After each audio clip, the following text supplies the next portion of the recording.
If you like the story, you can support the author on Patreon. Link is in the description.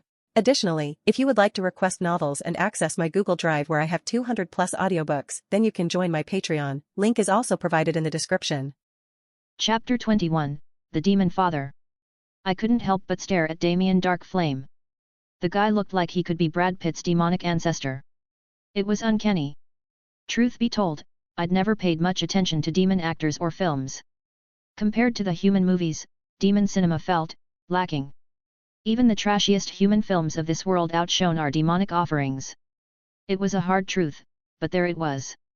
As the celebrities preened and posed, fielding interviews and flashing fangs for the cameras, the festival's opening party kicked into high gear. That's when I noticed them, humans, mingling among the demons. They weren't just any humans, though. These were the big shots, the power players of the global film industry. One of them, a human representative named Huey Bear from a major film distributor, took the stage. The moment he opened his mouth, I knew we were in for a show. "I'm here today to watch demon films," he drawled, his voice dripping with condescension, "to see if there's anything worth screening in my country. Though I wouldn't be surprised if there's nothing to see." His human colleagues, along with a smattering of dwarves and elves, burst into laughter. The demons in the crowd, however, were a different story. They smiled and nodded, playing along, but I could see the discomfort in their eyes, the way their tails twitched with suppressed anger. I couldn't blame them. As a demon, hearing that kind of talk was humiliating. But it wasn't anything new. We'd lost the war 400 years ago, and we'd been paying for it ever since. First, it was reparations for war damages. Now? We were just considered inferior. Part of me wanted to be outraged on behalf of my fellow demons. But another part, the part of me couldn't help but agree with Huey. Demon films did kind of suck. "Can you believe that guy?" George muttered, his tiny fists clenched in anger. I shrugged, trying to keep my voice neutral. "He's not entirely wrong, you know." As the opening party wound down, the real meat of the festival began. The first film up was Pure Succubus, a production from the big guns at Demon Pictures. Being part of the competing films ourselves, we scored free seats. Small victories, right? The director and cast gave their spiel, all smiles and false modesty. Then the lights dimmed, and we were off. I settled in, expecting another run-of-the-mill demon flick. The lead actress, a real succubus playing a succubus, was paired with a C-list human actor from Empirica. Their on-screen chemistry was surprisingly compelling. The story followed the succubus as she fell in love and made the decision to change her ways, striving to become pure for her beloved. But when they moved to Empirica, things took a dark turn. The succubus caught the eye of her lover's father, leading to a disturbing subplot of secret abuse. The film didn't shy away from the psychological toll this took on her. The real gut punch came when her lover, who had professed his undying love earlier, rejected her after learning about the situation with his father. The film didn't spell it out, but the implication was clear: he blamed her, the victim, rather than standing by her. The ending was a punch to the gut. Our protagonist, broken and disillusioned, returned to her old life as a prostitute. It was a tragic finale that left the audience in stunned silence before the applause began. As the credits rolled, I found myself clapping along with the rest of the audience. I had to admit, I was impressed. This wasn't just good for a demon film, it was genuinely good cinema. It tackled complex themes, didn't shy away from difficult topics, and managed to evoke real emotion. "Well," I muttered to myself, "looks like demon cinema just upped its game." George, wiping a tear from his eye, nodded in agreement. "Boss, that was, wow. Just wow. Our big day was coming. Tomorrow, The Demonfather would screen, the first colored film in the festival, maybe ever. Not that the higher UPS knew that. They'd accepted us without so much as a peek at the reels. Their loss, our gain. Today was all about the major studio flicks. Tomorrow? That was our time to shine. I'd invited the whole cast to join us for the screening. As I arrived at the studio early the next morning, I was greeted by familiar faces. Furful, Charles, Johnny, they were all there. And to my surprise, even the ever-arrogant Vivian had deigned to show up. Well, I said, unable to keep the grin off my face.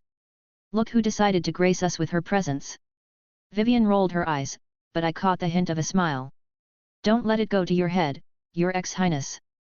I'm just here to see how badly you've butchered my performance. We made our way to the festival as a group, a ragtag bunch of misfits ready to take on the demon film world. But as we approached the theater, we stopped short. There, larger than life, was our poster. The Demonfather, it proclaimed in bold letters. And right below, an exiled prince film. I felt my stomach drop. This wasn't how I wanted us to be known. But as I looked around, I realized it was having an effect. People were stopping, pointing, whispering. Unbelievable, I overheard one demon say to another. That trash actually made a film. I wonder if it's as much of a disaster as the prince himself. His companion snickered. Maybe we should watch it. You know, for a laugh. Hee, I'm interested, a third chimed in. Could be fun to see how bad it is. I felt a hand on my shoulder and turned to see Rocky, his face set in a determined scowl. Don't let them get to you, kid. They'll be eating those words soon enough. I nodded, squaring my shoulders. You're right. Let them come. Let them expect the worst. Furful stepped up beside me, her eyes gleaming with a mix of mischief and determination. And then we'll blow their horns off. The moment arrived. Our ragtag group, me, my crew, and our cast, stepped onto the stage. I could feel the weight of every eye in the theater on us. Skepticism hung thick in the air, almost as palpable as the ever-present scent of brimstone. I cleared my throat, willing my voice not to shake. As many of you know, this festival will be screening my first film. And many of you probably doubt this film of mine, but I assure you, you'll be surprised. A voice from the audience cut through the silence. Surprised? Yet. We'll be surprised at how bad it is. Laughter erupted, echoing off the walls. I felt my face heat up, but forced myself to keep smiling. Bad. I shot back, trying to keep my cool. You'll be eating your words later. Not only is the story of my film a masterpiece, but it's also in color. The laughter died down, replaced by a buzz of confusion. Colored? You mean it's not black and white anymore? Someone asked. A human in the audience spoke up, his voice laced with disbelief. That can't be. Even in our country, no colored camera has been invented yet. The murmuring grew louder. I thought I'd scored a point, but then a demon's snort cut through the chatter. Who cares if it's really in color? If it's a trash film, it's a trash film. You're right. Others agreed. I felt that familiar heat in my eyes, the same feeling I'd had when they changed color before. The urge to let loose, to show them all just how wrong they were, was almost overwhelming. But then I caught George and Rocky's eyes. They gave me subtle nods, silent reminders to keep my cool. I took a deep breath, forcing the heat back down. Well, I said, somehow managing to keep my voice steady, I guess you'll just have to see for yourselves. Enjoy the show. As we left the stage and the lights dimmed, I felt a mix of dread and anticipation. This was it. No more talk, no more promises. It was time for the Demonfather to speak for itself. The projector whirred to life, and suddenly, there it was. Our film, larger than life, in glorious color. I heard gasps from the audience as the first scenes unfolded. Even in the dim light, I could see jaws dropping, eyes widening. Holy hellfire, I heard someone whisper. It really is in color. As the familiar strains of our Banshee Sisters soundtrack filled the theater, I allowed myself a small smile. We'd gotten their attention. Now it was time to blow their minds. Chapter 22, Offer He Can't Refuse. As the dialogue between Amerigo and Don Vito unfolded on screen, I noticed the entire theater had fallen into a hushed silence. The audience was captivated. I couldn't help but smirk inwardly. Sure, I could hear some murmurs about the colored film, but it was clear that the interest went beyond just the technical achievement. The opening dialogues itself had piqued their curiosity. This was a good sign. A very good sign. If the audience was this engaged, there was a real chance that the Demonfather could turn a profit. Even better, we might catch the eye of some film distributors willing to take a chance on us. After all, isn't that what this festival is really about? It's a chance for indie filmmakers like us to grab the attention of distributors who might be willing to take our film to a wider audience. As these thoughts raced through my mind, I forced myself to relax. It was time to sit back and enjoy the fruits of our labor. We'd poured our hearts and souls into this film, and now it was time to let it speak for itself. I settled into my seat, confident that everything would fall into place. Whatever happened next, we'd already achieved something remarkable. We'd made a film that had a theater full of skeptics sitting in rapt attention. Not bad for a bunch of demon misfits and one exiled prince. Human?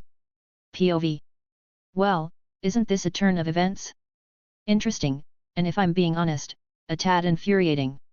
It was supposed to be another routine assignment: watch some subpar demon films, write a scathing review, and give our readers back home a good laugh. But this? A colored film? In a demon city, of all places? It's like expecting to find coal and stumbling upon a diamond. Let's be clear, demons aren't exactly known for their cinematic prowess. Compared to the dwarves' technical marvels or the elves' artistic masterpieces from their verdant cities, demon films have always been the punchline of industry jokes. Back in Angel City, eyebrows were raised when we critics announced our attendance. Why bother? They asked. But we knew the game. We came for one simple, deliciously cynical reason: everyone loves a good failure story, especially when it's about demons. It's a tried and true formula. We cover their fumbling attempts at art, their technological mishaps, their societal quirks. Our readers eat it up, reveling in the sense of superiority it provides. It's not pretty, but it sells papers and keeps the clicks coming. After all, demons, bless their little horned heads, are a goldmine of flaws and struggles. In a world where every other race seems to be sprinting ahead, they're the ones tripping over their own tails. It makes for great copy. So here we were, pens sharpened and ready to eviscerate another year of demon cinema. My fellow humans back home were salivating for tales of cinematic disasters. But then, this year's Demon Festival is certainly exceptional. Pure Succubus wasn't half bad. Unusual, I thought. A fluke, surely. And now this. In the Grand Crimson Theatre, we're witnessing not just a passable film, but a technological leap forward. A colored film, for hell's sake. I hate to admit it, but as the opening scenes unfold, I find myself being pulled into the world of this film. The soundtrack, the dialogue, the color, it's all working together in a way I never expected from a demon production. A demon-colored film I'd written off as trash before it even began is now commanding my full attention. There are some confusing elements at first, mentions of empirica and other ambiguous terms. But then comes the narration, clearly the voice of that exiled prince, Arthur. He's trying to sound elegant, but there's no mistaking that youthful timbre. This is the story of the rise and fall of a family, who lives in Empirica, a human nation that housed mixed races, demons, dwarves, and of course, humans, he begins. This country was once a human race dominant only nation, it means, only humans is getting the rights while other races wasn't getting any, but later, with the laws passed, races begun to file in, and races are allowed to have their own business, properties, and especially, rights. It's a clever framing device, providing context for this fictional world. I can see my fellow Empiricans in the audience nodding along, understanding that this is just fiction, much like how we humans have fictionalized demon kingdoms. The narration continues as the wedding party scene unfolds. Arthur's voice takes on a more ominous tone: after the races gains their own rights in the nation of Empirica, other races such as dwarves, elves, begun to thrive, yet they couldn't compare to the one race that thrives the most. There's a pause, laden with anticipation. The demon race, Arthur intones. I feel an involuntary chill at those words. The effect is immediate and powerful, especially as we then see Don Vito Corleone, every inch the powerful demon in an expensive suit, greeting his guests. Don Bartani. Welcome, Corleone says, his voice a low rumble. Don Corleone, replies Don Bartani, a wolf demon who kisses Vito's ring with a mix of respect and wariness. As the film progresses, I can't help but notice how the demon characters, particularly Don Corleone and Don Bartani, exude an aura of power and authority that's almost palpable. It's unsettling, to say the least.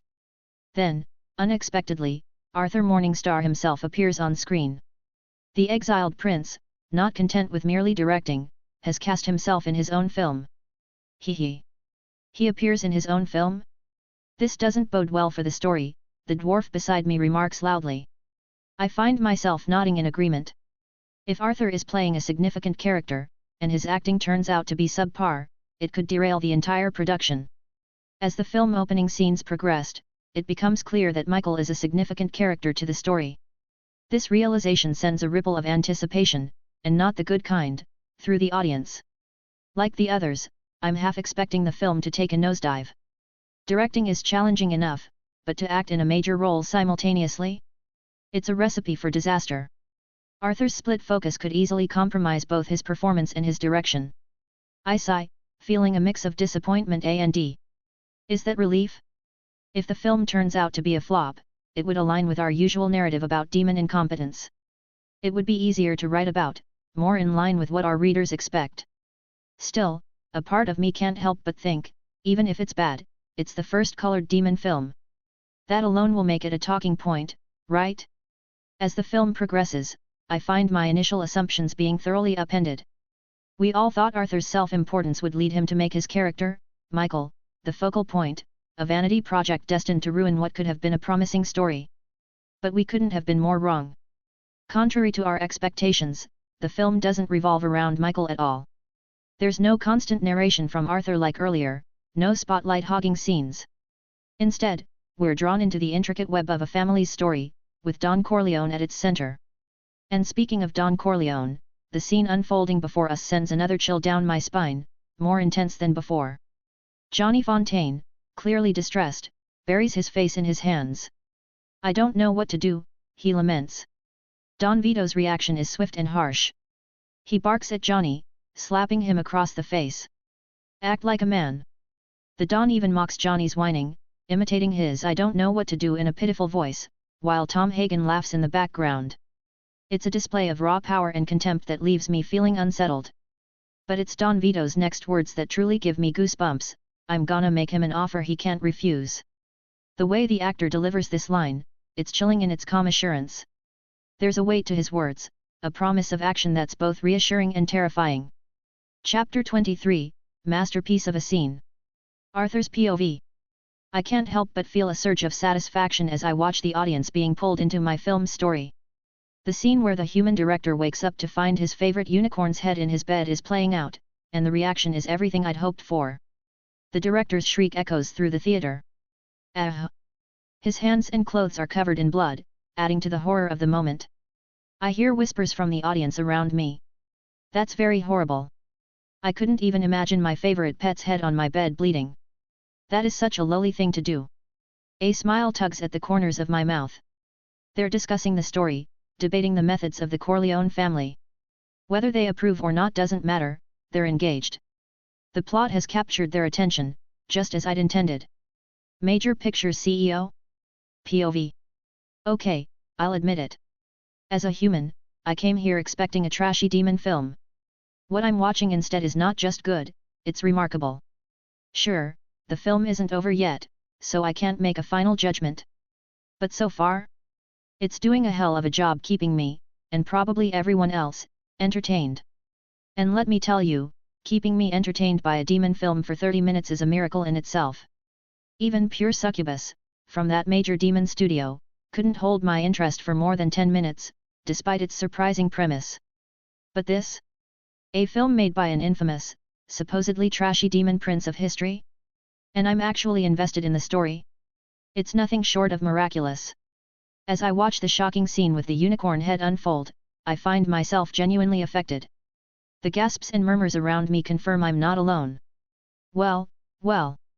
Looks like this little excursion to the so-called trashy demon film festival wasn't a waste of time after all. As the CEO of the major film distributor in Southern Archipelago, I'm starting to see some real potential here. This Demonfather might just be worth picking up. The story unfolds before me, and I find myself unexpectedly still engrossed. There's a scene where Connie, daughter of the oh-so-powerful Don Corleone, is being abused by her half-demon, half-human husband, Carlo. It's brutal, uncomfortable, and surprisingly nuanced. Connie, bless her demonic heart, keeps it all from her family. It's a clever bit of storytelling, really. Shows us that the Corleones, for all their supposed power and influence, aren't as untouchable as we were led to believe. Carlo's contempt for the family is palpable. I'm starting to see layers here. I munch on my popcorn, finding myself more invested with each passing scene. The pacing is spot on, I'll give them that. Then comes the assassination attempt on Don Corleone. The old vampire's buying oranges, of all things, when bang! He's down. The theater erupts in gasps and chatter. Is that powerful guy about to die with just that gun that only had basic magic? Someone asks incredulously.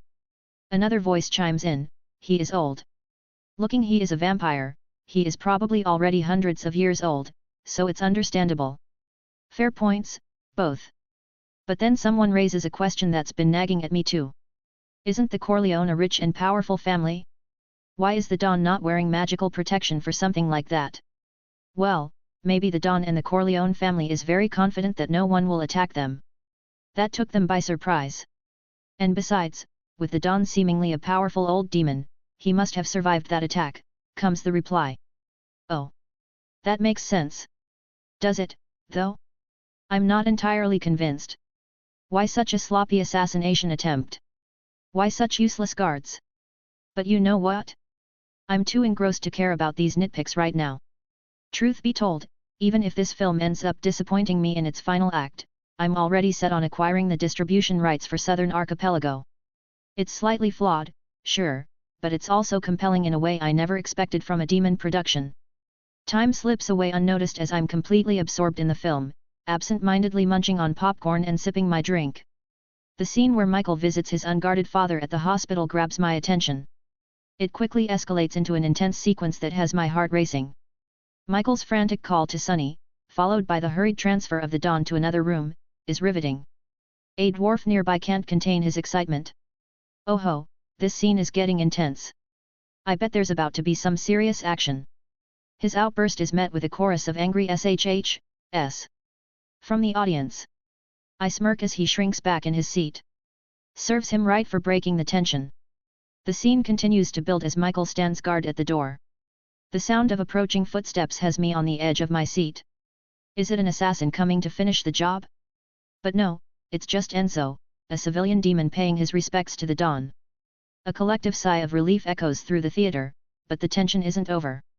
Michael and Enzo stand at the hospital entrance, with Michael instructing, hands in your pockets. Act like you have a gun. Enzo's nervous tension is palpable as they stand there. A car passes by, causing Michael and Enzo to tense up, but it just drives on. I find myself sighing in relief along with Michael and Enzo. Just when I think it's over, the police arrive and interact with Michael and Enzo. One officer even slaps Michael across the face. Come on, Michael. Fight back. The elf beside me hisses angrily. I can't blame him, I feel angry on Michael's behalf too. But Michael just stands there, humiliation and anger in his eyes, without retaliating. I smile slightly. That's right, Michael. Don't fight back. I'm glad he didn't act rashly. It's not the right move for his family. Tisk. He should have summoned the biggest fireball ever to put that police officer in flames, the elf grumbles. I shake my head slightly. Sure, there might be others who agree with the elf, who want to see some flashy demon vengeance. But I bet there are just as many who appreciate Michael's self-control, who understand that sometimes, for the good of the family, you have to swallow your pride. As the scene ends, I find myself more convinced than ever that this film is something special. It's not just about demon power fantasies or cheap thrills. There's real depth here, real understanding of power dynamics and family loyalty. I make a mental note to contact my lawyers first thing tomorrow. We need to secure the rights to this film before someone else snaps it up. As the film progresses, I find myself increasingly impressed by Michael's self-control. It's a refreshing change from the typical demon characters we see in cinema, all fire and brimstone with no restraint. But I'd be lying if I said I wasn't itching to see some payback. Michael's composure is admirable, sure, but a part of me, the part that's been conditioned by years of flashy action flicks, is eager for that moment of sweet revenge. If not from Michael, then maybe from the hot-headed Sonny. And then it happens.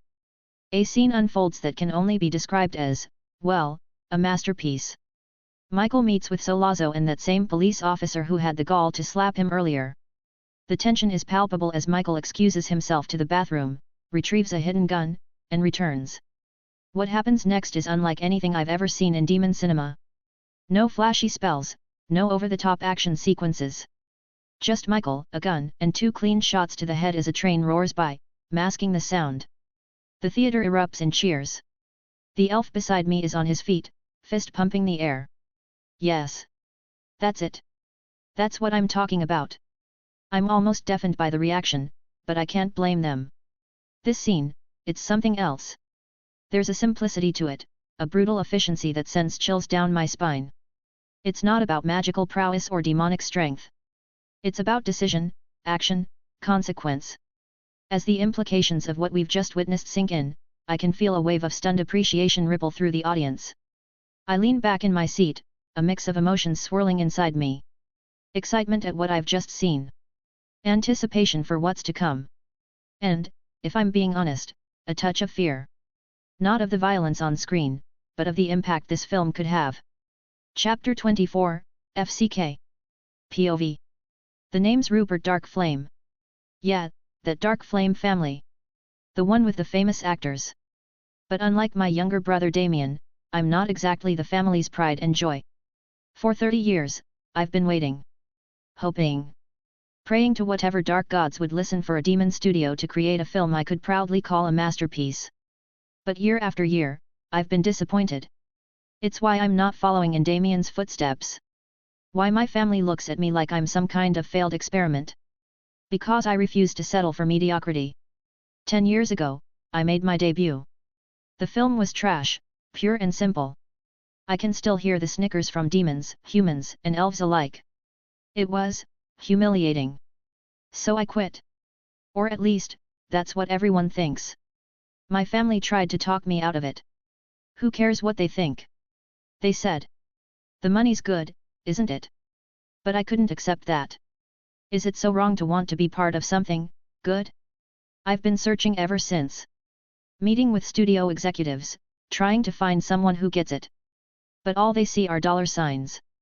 They don't understand that quality and profit aren't mutually exclusive. Make a good film, and the money will follow. Is that concept really so hard to grasp? The demon film industry, it infuriates me. We're so far behind, it's embarrassing. But now I'm watching The Demonfather, and I've lost count of how many times I've felt goosebumps. It's everything I've been waiting for. And yet, I feel conflicted. Regretful. A few weeks ago, I received a script. The Demonfather, it was called. I barely skimmed it before tossing it aside. It didn't seem interesting, and when I saw the writer's name, Arthur Morningstar, I scoffed. Threw it back to my manager without a second thought. Now I'm kicking myself. Hard. As I watch this film unfold, as I see the depth, the nuance, the sheer craftsmanship on display, I can't help but think of what could have been. I could have been part of this. I could have been up there on that screen, making history. Instead, I'm just another face in the crowd, watching as someone else, someone I dismissed, redefines demon cinema. I've spent years searching for the perfect demon film, only to reject it when it was right in front of me. All because I couldn't see past a name, past my own preconceptions. As the film continues, I find myself both elated and devastated. Elated because finally, there's a demon film worthy of praise. I watch, transfixed, as Sunny's character unfolds on screen. The role I was supposed to play. The role I rejected like an idiot. Sunny's hot-headed, sure, but there's something endearing about his fierce protectiveness of his sister. When he beats the hell out of Carlo for abusing Connie, I can't help but nod in approval. But then, Carlo's abuse escalates, and I feel a knot forming in my stomach. If I were Sunny, I'd do more than just rough the bastard up. I'd end him. Seems I'm not alone in that sentiment. The theater is buzzing with barely contained rage. A frost demon in front of me snarls, if I met that Carlo guy in person, I'd give him a taste of my Glacier Crush spell. See how he likes being on the receiving end of some pain. Glacier Crush? Too quick, a succubus to my left hisses. I'd torture him slowly. Make him beg for death. I can't help but chuckle darkly at their words. Glancing towards the front rows, I spot the actor who plays Carlo squirming in his seat. Poor bastard. Hope he's got good security when he leaves the theater. As the scene continues, showing a pregnant Connie enduring more abuse, I feel my blood boil. Damn it, Sunny. How can you not know what's happening? The audience around me is practically frothing at the mouth, desperate for some sweet revenge. The scene shifts, and we see a woman tending to children when the phone rings. She answers, and her expression changes as she listens to the voice on the other end. Without a word, she hands the phone to Sunny. What? Sunny's surprise quickly morphs into fury. His eyes blaze with a rage that sends a shiver down my spine. You just wait there. He slams the phone down, muttering through gritted teeth, that son of a bitch. The anticipation in the theater is palpable. I can feel it crackling in the air around me. This is it. Carlo's about to get what's coming to him, and by the dark gods, we're all here for it. Sunny, true to his hot-headed nature, storms out and jumps into his car. The Corleone men look on, bewildered by his sudden fury, but they don't dare intervene. As Sunny peels away, the excitement in the audience reaches a fever pitch. That loud-mouthed dwarf from earlier is at it again, but this time, his outburst mirrors what we're all thinking. Haha! Sunny's about to hoop that Carlo's ass. He exclaims, practically bouncing in his seat. For once, nobody shushes him. We're all too caught up in the moment, too eager to see justice served. I can't help but smile, agreeing with the dwarf's excitement. We're all anticipating some well-deserved payback. But as the scene shifts to a toll booth, I feel a strange sense of unease creeping in. Why does this scene at the toll booth need to be included? I mutter, more to myself than anyone else. The human beside me chuckles, it's filler, obviously. I shake my head, unconvinced. Filler? So far, this film hasn't wasted a single frame. It's odd. Hat, you're only saying that because it's the first time we've seen such an engaging demon film, the human replies with a smirk. Just watch the movie. I settle back into my seat, uneasy as Sunny waits for the toll booth operator. The tension in the theater is palpable. Suddenly, the toll booth operator ducks, and several demon men emerge, wielding Tommy guns adorned with powerful runic magic. They're aiming straight at Sunny. Shit!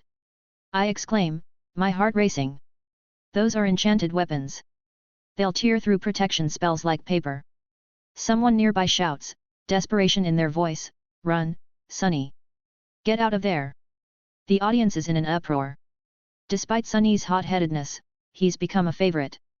He's the character I should have played, and now it's over in seconds.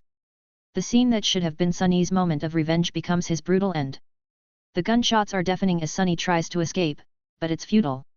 He's caught in a hail of bullets, falling to the ground only to be riddled with more.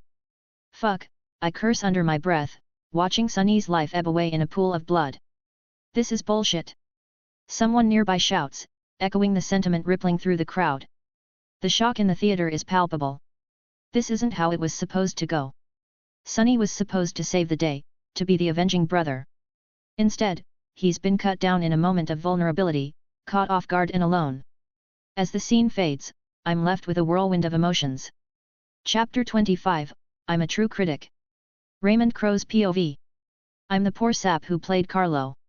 Right now, I'm feeling the heat of 100 deadly stares boring into the back of my head. Those tough-looking demons and stocky dwarves? They're looking at me like they're planning my murder in excruciating detail. Being a half-demon, half-human hasn't exactly been a walk in the park. Humans don't trust me, demons look down on me.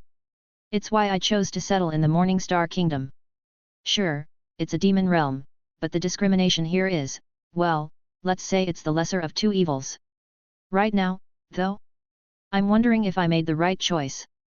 The hatred radiating from the audience is almost tangible. I can practically taste it.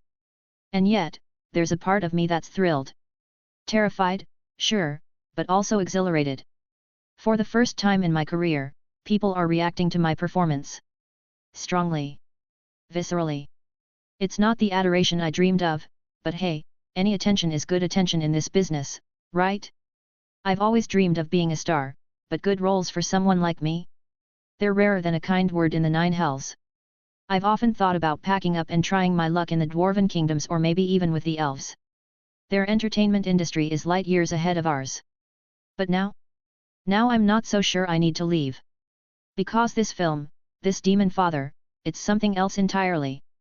And it was made right here, in the demon realm I'd almost given up on. And it was created by Arthur Morningstar, the prince I've been previously despising.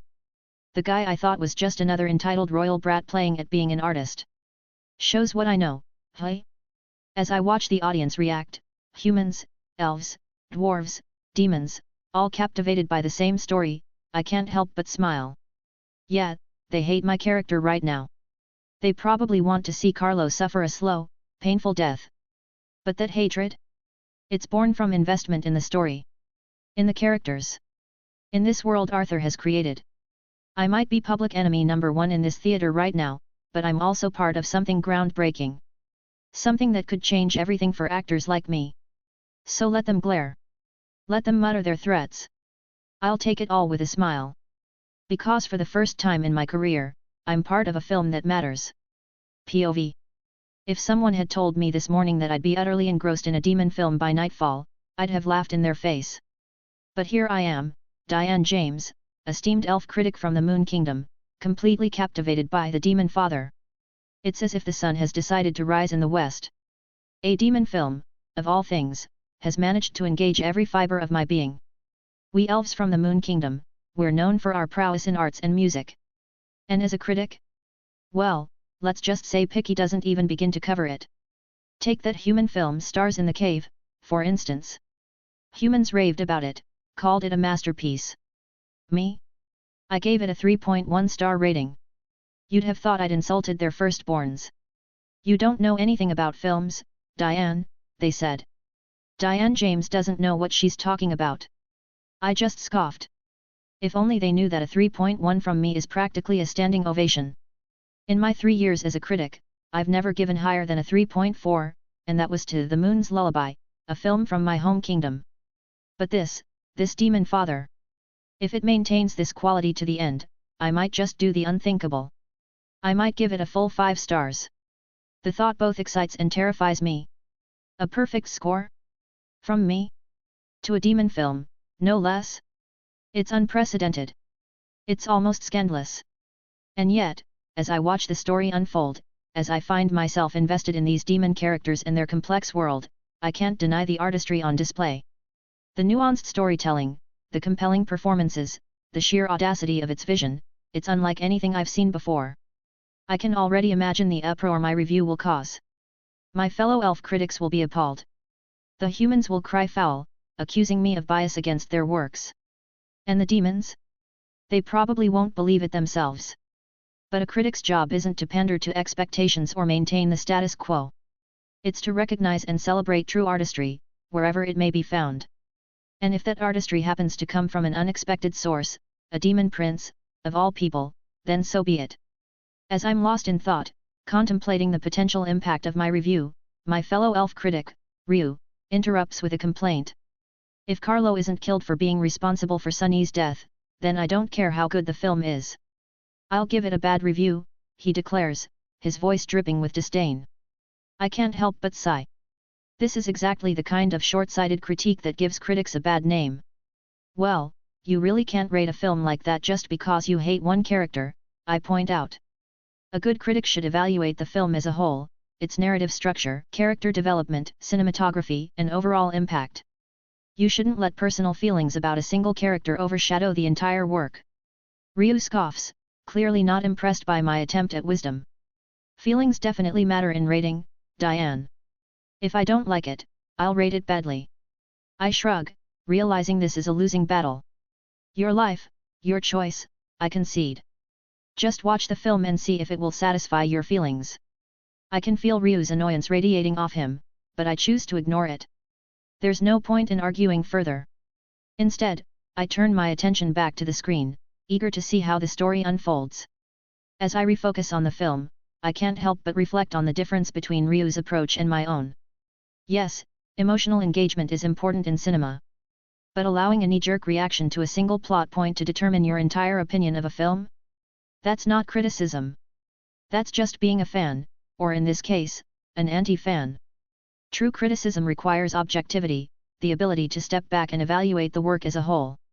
It's about recognizing artistry and craftsmanship, even in stories or characters we might not personally like. And the Demonfather, regardless of what happens to Carlo, has displayed an abundance of both artistry and craftsmanship. Whatever comes next, I'm determined to judge it fairly, based on its merits as a complete work of cinema. As the next scene begins, I lean forward slightly, my critical faculties fully engaged. Let's see what other surprises this demon film has in store for us. This film is nothing short of a roller coaster, each scene more gripping than the last. The attempt on Don Corleone's life, the tense hospital scene with Michael protecting his vulnerable father, the humiliation of Michael followed by his cold revenge, each moment is etched into my memory with stunning clarity.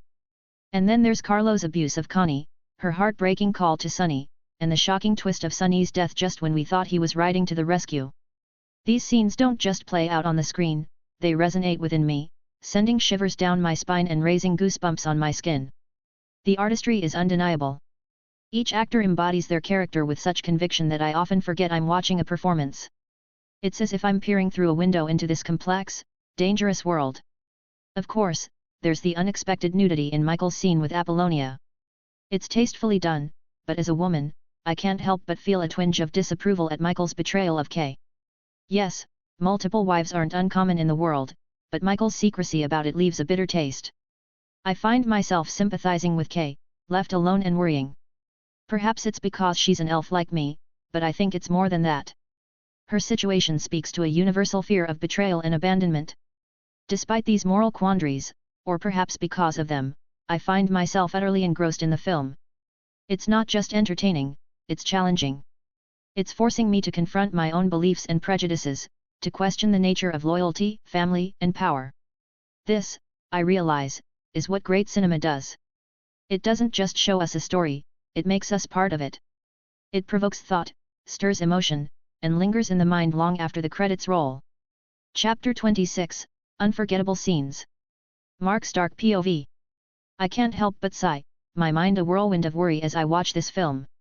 As a family man myself, I find myself relating to the Demonfather in ways I never expected. I'm from the Leaf Kingdom on the Evros continent, a noble lord from a family of moderate wealth and power. My presence in the Morningstar Kingdom was supposed to be purely business, a quick trip, a few meetings, and back home to my own troubles. But fate, it seems, had other plans.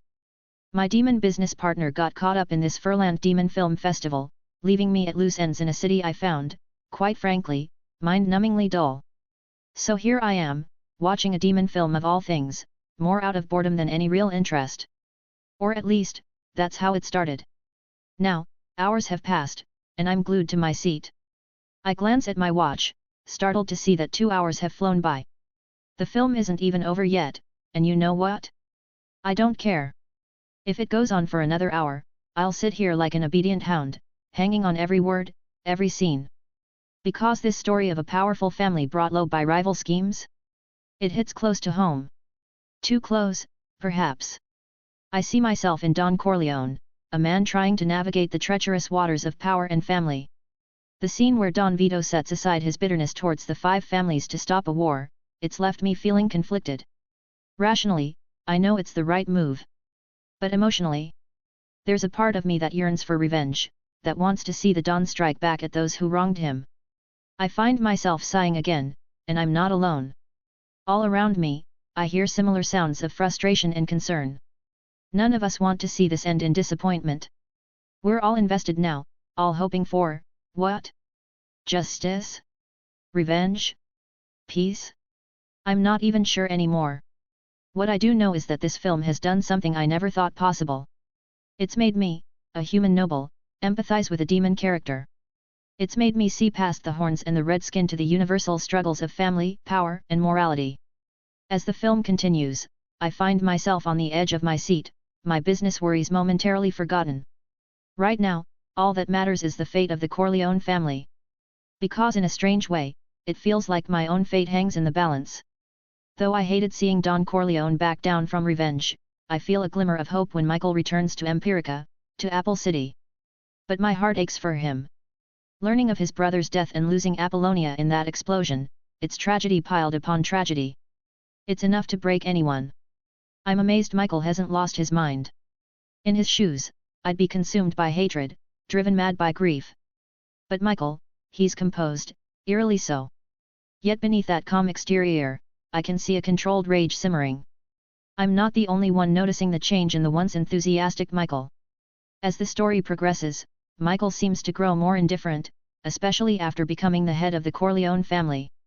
Even with Kay, he's distant now. Watching Mo Green humiliate Michael and Frito, I can see Michael containing himself, his eyes betraying a controlled anger. Even Mo notices, but he keeps pushing, mocking the once powerful Corleone family. Around me, I hear murmurs of discontent.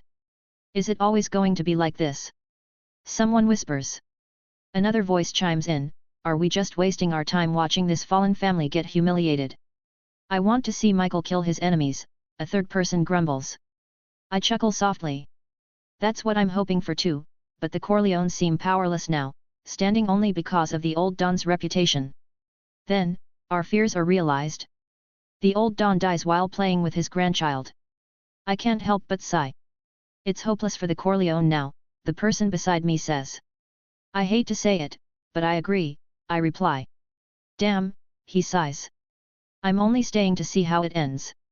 Whether it's the destruction of the Corleone or not, I want to see it through. Me too, I nod. The funeral scene unfolds, and I grit my teeth seeing the rival Dons, especially that wolf demon, Don Bardani, barely hiding their glee. As Michael welcomes them, someone nearby complains, ugh. This is it. I thought this film was good. I didn't think it was just a story of a fallen family. The baptism scene begins, and I hear demons around me scoffing at the idea of a demon embracing the Solaris faith. I can only laugh inwardly at their reaction. But then, the music shifts. It doesn't match the baptism at all. The soundtrack doesn't fit the scene, someone points out. Yeah, something's off, another agrees. And they're right. Suddenly, we see flashes of Corleone men preparing weapons. The contrast between the peaceful baptism and these ominous preparations is chilling. As the priest continues to chant, the tension in the theater is palpable. We're all on the edge of our seats, sensing that something big is about to happen. Could it be? Is Michael about to turn the tables? After all this build-up, all this apparent defeat, are we finally going to see the Corleone family rise again? The tension in the theater is electric as the scene alternates between the baptism and the Corleone enemies, seemingly relaxed and unaware. The priest's voice cuts through the silence, Michael, do you believe in the Lord of Light, the god of the sun, Solaris? I do. The scene shifts to Don Bardani, the wolf demon, strolling down the street, oblivious to what's coming. Do you believe that Sun God is the only God that cares for us all, no matter our race? Michael's calm reply sends chills down my spine, I do. Goosebumps ripple across my skin as we watch the Corleone men meticulously preparing, the baby's cries adding an eerie backdrop. Michael, do you renounce your ancestor, the evil lord? My eyes widen as the scenes unfold with brutal efficiency. A rival Don, laughing with his friends, is suddenly kicked by Peter and shot with an enhanced shotgun. Michael's indifferent voice, I do renounce him. Mo Green, relaxing during a massage, barely has time to put on his glasses before he's shot directly in the eyes. Holy hellfire! Someone shouts, their voice a mix of shock and awe. One by one, the Corleone enemies meet their ends. Don Tattaglia, caught in bed with a woman, is riddled with bullets from a Tommy guns. I do renounce them, Michael intones, as the massacre continues. My heart is racing. This is it. This is the revenge we've been waiting for, executed with cold, ruthless precision. The wolf demon, Don Bardani, tries to escape using a physical enhancement spell, but even that's not enough. He's cut down by a skilled shot from a police officer, clearly on the Corleone payroll. Around me, the audience is in an uproar. Gone is the disappointment from earlier, replaced by a mix of shock, excitement, and grudging admiration. By the nine hells, the demon next to me whispers, Michael's pulled it off. An elf behind me can't contain her amazement, the contrast, the baptism and the killings, it's horrifying and brilliant at the same time. I find myself nodding in agreement. This scene, this juxtaposition of sacred ritual and calculated violence, is unlike anything I've ever seen in cinema. As the baptism concludes and the last of the Corleone enemies falls, a hush falls over the theater. We're all trying to process what we've just witnessed. Then, slowly, a wave of applause begins to build. It starts as a few scattered claps, then grows into a thunderous ovation. I join in, my hands stinging from the force of my clapping. As the applause continues, I can't help but marvel at the journey this film has taken us on. From despair to triumph, from powerlessness to calculated revenge. And at the center of it all, Michael Corleone, baptized in both water and blood. Chapter 27, Masterpiece. Diane James POV. It's happening right before my eyes, a demon film that has the audience applauding even before it ends. I can scarcely believe it, yet I understand their reaction completely. The juxtaposition of the killings with Michael swearing by Solaris' name during the baptism, it's undeniably evil, yes. But it's also brilliant. Even that word feels inadequate to describe the mastery of this scene. I find myself in a moral quandary. How can something so sinister, so morally reprehensible, be so captivating? Then it hits me, we've been rooting for a demon crime family all along. Yet, I can't bring myself to care. It's fiction, after all, and what matters is its breathtaking execution. As the film nears its end, another scene stirs something deep within me. Kay confronts Michael about the massacres, and he denies involvement. The moment Michael's eyes change, I feel a chill run down my spine. It's deliciously, terrifyingly evil. When Kay, convinced by Michael's lies, kisses him, I can't help but pity her. Poor, naive girl, I mutter under my breath. The final shot, the door closing on Kay as Michael receives his men's loyalty, it's a masterful touch. As the credits roll and that Demonfather soundtrack plays, I find myself unexpectedly emotional. Without realizing it, I'm on my feet, applauding. Beside me, Ryukyu is practically bouncing with excitement. It was amazing! He exclaims, his earlier criticism forgotten. I nod, a smile tugging at my lips. I agree, I say, surprised to find myself in complete accord with him for once. Eric Roosevelt's POV. My mind is racing, my palms sweaty with excitement. I must secure the rights to this film, no matter the cost. It's not just about profit anymore, though that's certainly part of it. This masterpiece needs to be seen by every citizen of Empirica. The goosebumps on my skin haven't subsided. In all my years in the industry, I've never seen anything quite like this. I'm on my feet, clapping until my hands sting. The applause has been going for a full 10 minutes now, a record, and one I never would have expected for a demon film. As I look around the theater, I see demons, humans, elves, all united in their appreciation of this cinematic triumph. It's more than just entertainment, it's a cultural phenomenon in the making. Unbelievable, I hear someone nearby mutter. A demon film, who would have thought? I grinned to myself. Who indeed? But that's the beauty of it. The Demonfather has just shattered every preconception about demon cinema, about what's possible in film regardless of who's making it. As the applause finally begins to die down, I'm already planning my next move. I need to find the director behind this, to secure those distribution rights before anyone else realizes what a goldmine they're sitting on. As the director, crew, and cast step onto the stage, my wide smile falters. There, standing before us, is Arthur Morningstar. I'd completely forgotten about him. For 3 hours, I was so engrossed in this masterpiece that I'd forgotten it was the creation of a demon prince everyone looks down upon. A prince I'd dismissed without a second thought.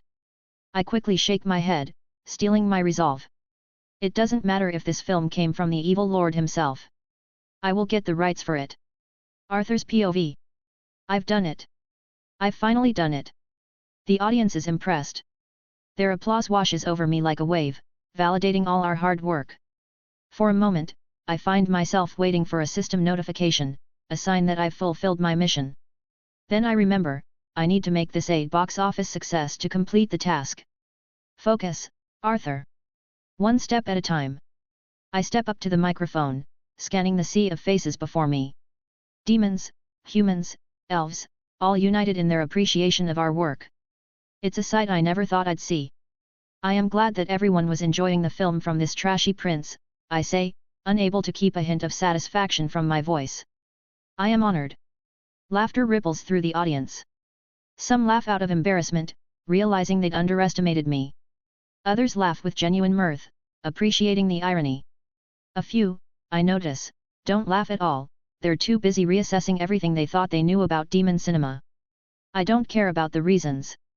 What matters is that we've made an impact.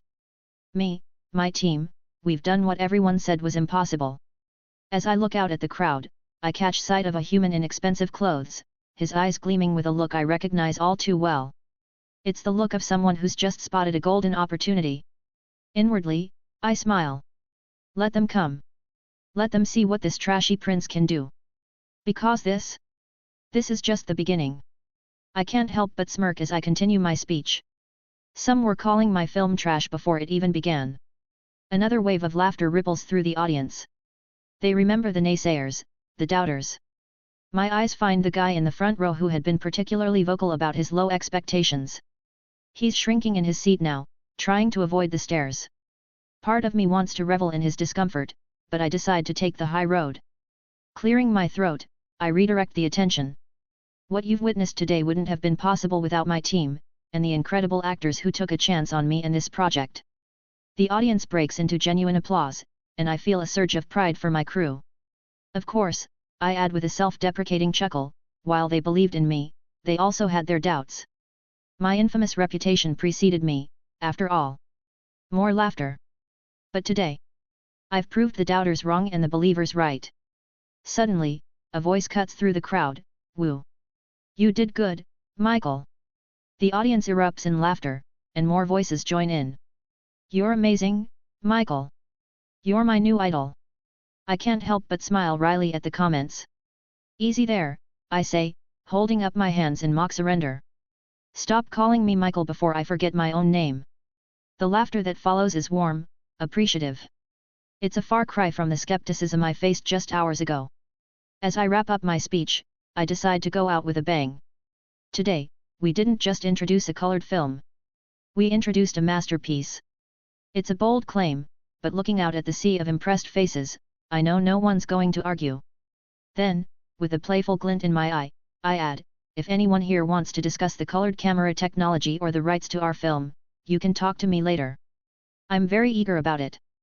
More laughter, some cheers. I can see a few industry bigwigs perking up at this, their eyes gleaming with interest. With a final wave, I step down from the stage, my heart pounding with a mixture of exhilaration and relief. As I make my way through the crowd, I'm accosted by well-wishers, critics eager for interviews, and more than a few industry players trying to get a word in about distribution rights. But amid the chaos, my mind is already racing ahead. This is just the beginning. We've proven what we can do, but now it's time to build on this success. Chapter 28, Impact. Arthur's POV. Just an hour after the Demonfather premiered, I find myself inundated with requests from major distributors and companies. It's a dizzying change from being the trashy prince everyone ignored. I decide to meet with Louis Bell, a representative from Impact, a famous electronics company known for their cars, cameras, projectors, and vinyl record players. We're at Underworld Cuisine, one of the city's most expensive restaurants. The irony of negotiating a deal for my demon mob film in a place called Underworld Cuisine isn't lost on me. Louis, dressed in an expensive suit with equally pricey glasses, leans forward. "Mr. Morningstar," he begins, his tone a mix of condescension and forced politeness, "the colored camera you have isn't really groundbreaking. There have been colored pictures before, but the technology has been limited." I resist the urge to roll my eyes. Of course, they want to downplay my achievement. He continues, "Since there's nothing truly new about the technology, we're simply asking to license the patent for a reasonable price." He names a figure that's insultingly low, barely more than pocket change for a company like Impact. I have to fight to keep from laughing out loud. Instead, I maintain a neutral expression, channeling my inner Michael Corleone. If there's one thing I learned from directing The Demonfather, or rather, adapting The Godfather, it's the power of a good poker face. "I'm afraid I can't accept such an offer," I say calmly, watching Louis's expression carefully. "You see, Mr. Bell, while colored pictures may not be new, our technology represents a significant leap forward. It's not just about still images, we've created a way to capture full-color moving pictures. That's unprecedented." I finish my pitch, but Louis's face remains impassive. Clearly, he's not easily impressed. "You see, Mr. Morningstar," Louis begins, his tone patronizing, "we have to consider various factors for the production of these colored cameras. The manufacturing cost, the marketing, and of course, since it's a colored camera, the price would be significantly higher than black and white models." He leans forward, his eyes narrowing. "We'd be risking a considerable amount of money, and we don't even know if these colored cameras will sell. So what I've offered, the licensing rights, the royalties. It's already very reasonable." I resist the urge to roll my eyes again. Instead, I nod along, feigning understanding. Sometimes, you have to let them talk themselves out. Whether it'll sell or not isn't the question, Mr. Bell, I counter, my voice calm but firm. I'm confident it will sell and become the new standard for the picture industry. Louis strokes his chin, a hint of curiosity breaking through his skepticism. How so? I take a sip of wine, allowing a small smile to play on my lips. Didn't you see the colored film I've recorded with my camera? I ask, savoring the moment. Just an hour ago, this film premiered and received a 10-minute standing ovation. This film will be the best marketing for the colored camera because it's made such a strong impression. Louis raises an eyebrow, but then drops a bombshell. I'm sorry, Mr. Morningstar, but I haven't actually seen the film you made with that camera of yours. I nearly choke on my wine. You haven't seen it? Louis nods, completely unabashed. Yes. I've heard about the film from my business partners who watched it, they said it was good. But I don't care. All that matters to me is that the film was in color. I set down my glass, my appetite gone. If you haven't watched the film, then we have nothing to discuss. You can't understand how much this film will impact the colored camera market.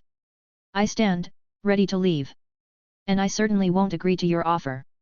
Louis frowns, realizing he's losing control of the situation. Wait, Mr. Morningstar, he says hurriedly. I don't really think a demon cough, a film, whether it's as good as they say, will really affect the sales. I can't help but chuckle as I turn to leave. That's exactly why you need to see the film first. When you've done that, then we can meet again to discuss this properly. As I walk away, I can feel Louis's eyes boring into my back. He underestimated me, underestimated my film. Louis Bell's POV. I watch the arrogant, trashy prince strut out of the restaurant, my blood boiling. If not for the fact that your colored camera is protected by global copyright laws, I'd just copy the whole damn thing, I mutter under my breath. A wave of humiliation washes over me. To be dismissed so casually by an infamous, exiled prince, it's almost too much to bear. I scoff at the thought of his precious film making any real difference in camera sales.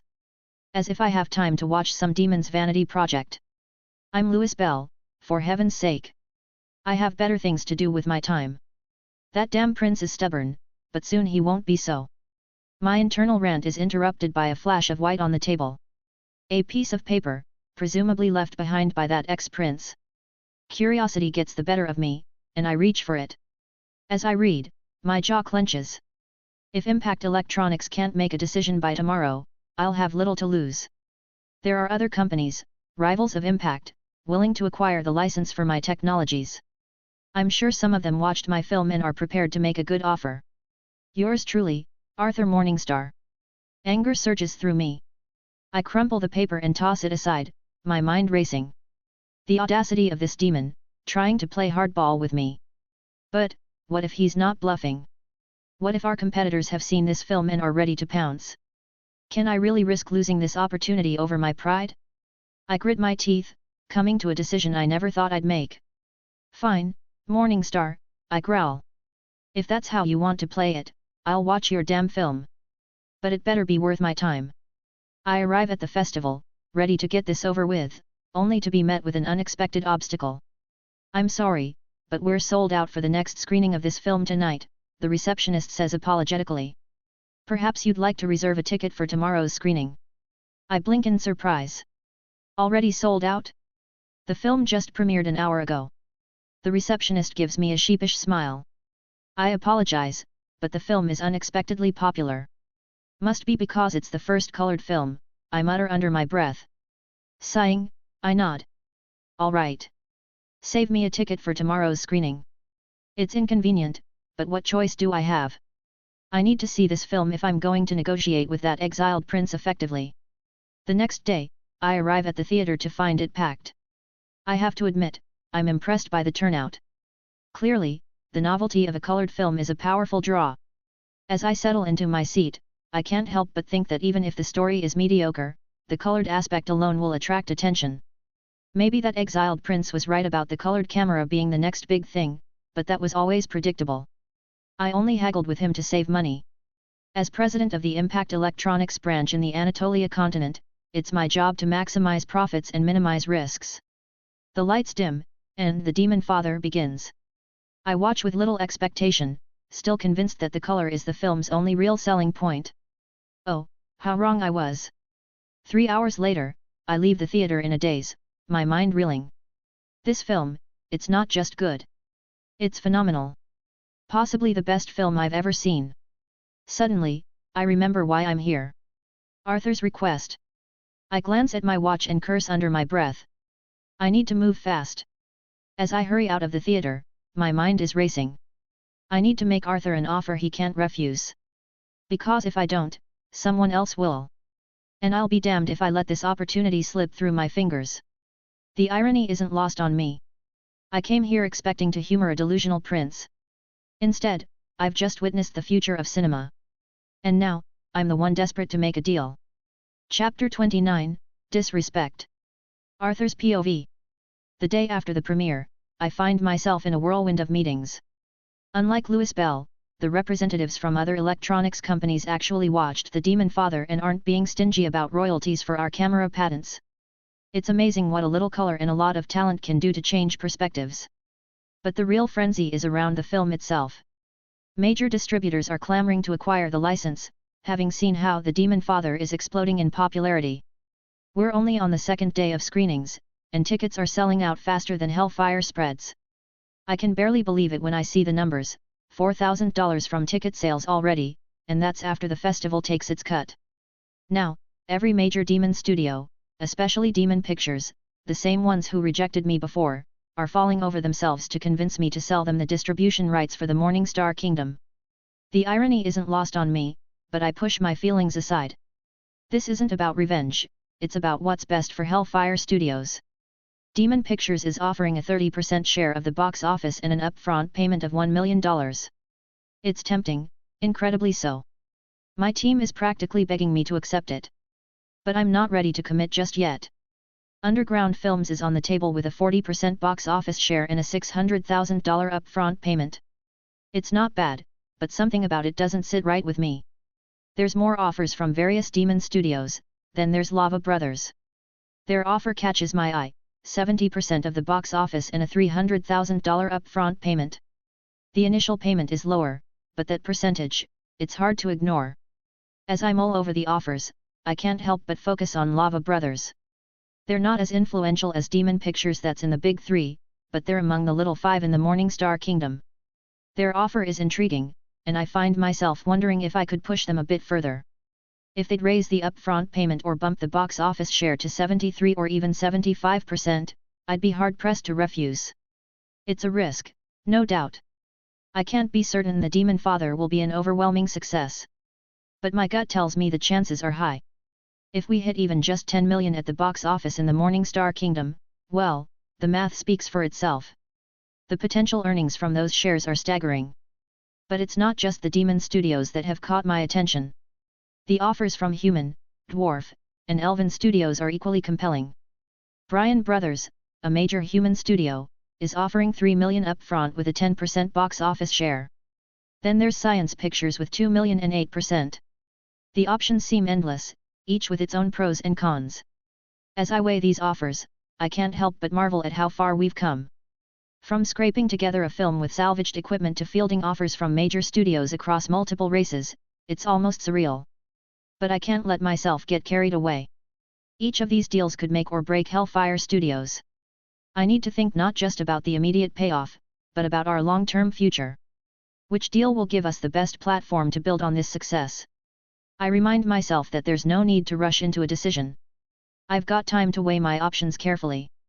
It's a luxury I never thought I'd have, but one I'm determined to use wisely.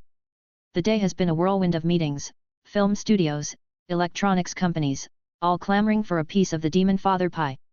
It's exhausting, but exhilarating. When Louis Bell finally walks in, I can't help but smile at the change in his demeanor. Gone is the condescending businessman from yesterday. In his place is a man who's seen the light, or in this case, the color. Mr. Morningstar, he begins, his voice noticeably more respectful, I've reconsidered our previous discussion. Impact Electronics would like to offer you a 15% royalty on the colored camera patents. I raise an eyebrow, remembering his initial lowball offer of 4%. That's quite a change of heart, Mr. Bell. He has the grace to look slightly embarrassed. Yes, well, after seeing your film, I realized I may have underestimated the potential of this technology. I nod, keeping my expression neutral despite the satisfaction I feel. I appreciate your candor. And I accept your offer. Louis visibly relaxes, but I'm not done yet. However, you should know that while other companies have offered 15% or lower, but with milestone payments and minimum guarantees, I hope Impact is prepared to be competitive in those areas as well. He nods quickly. Of course, of course.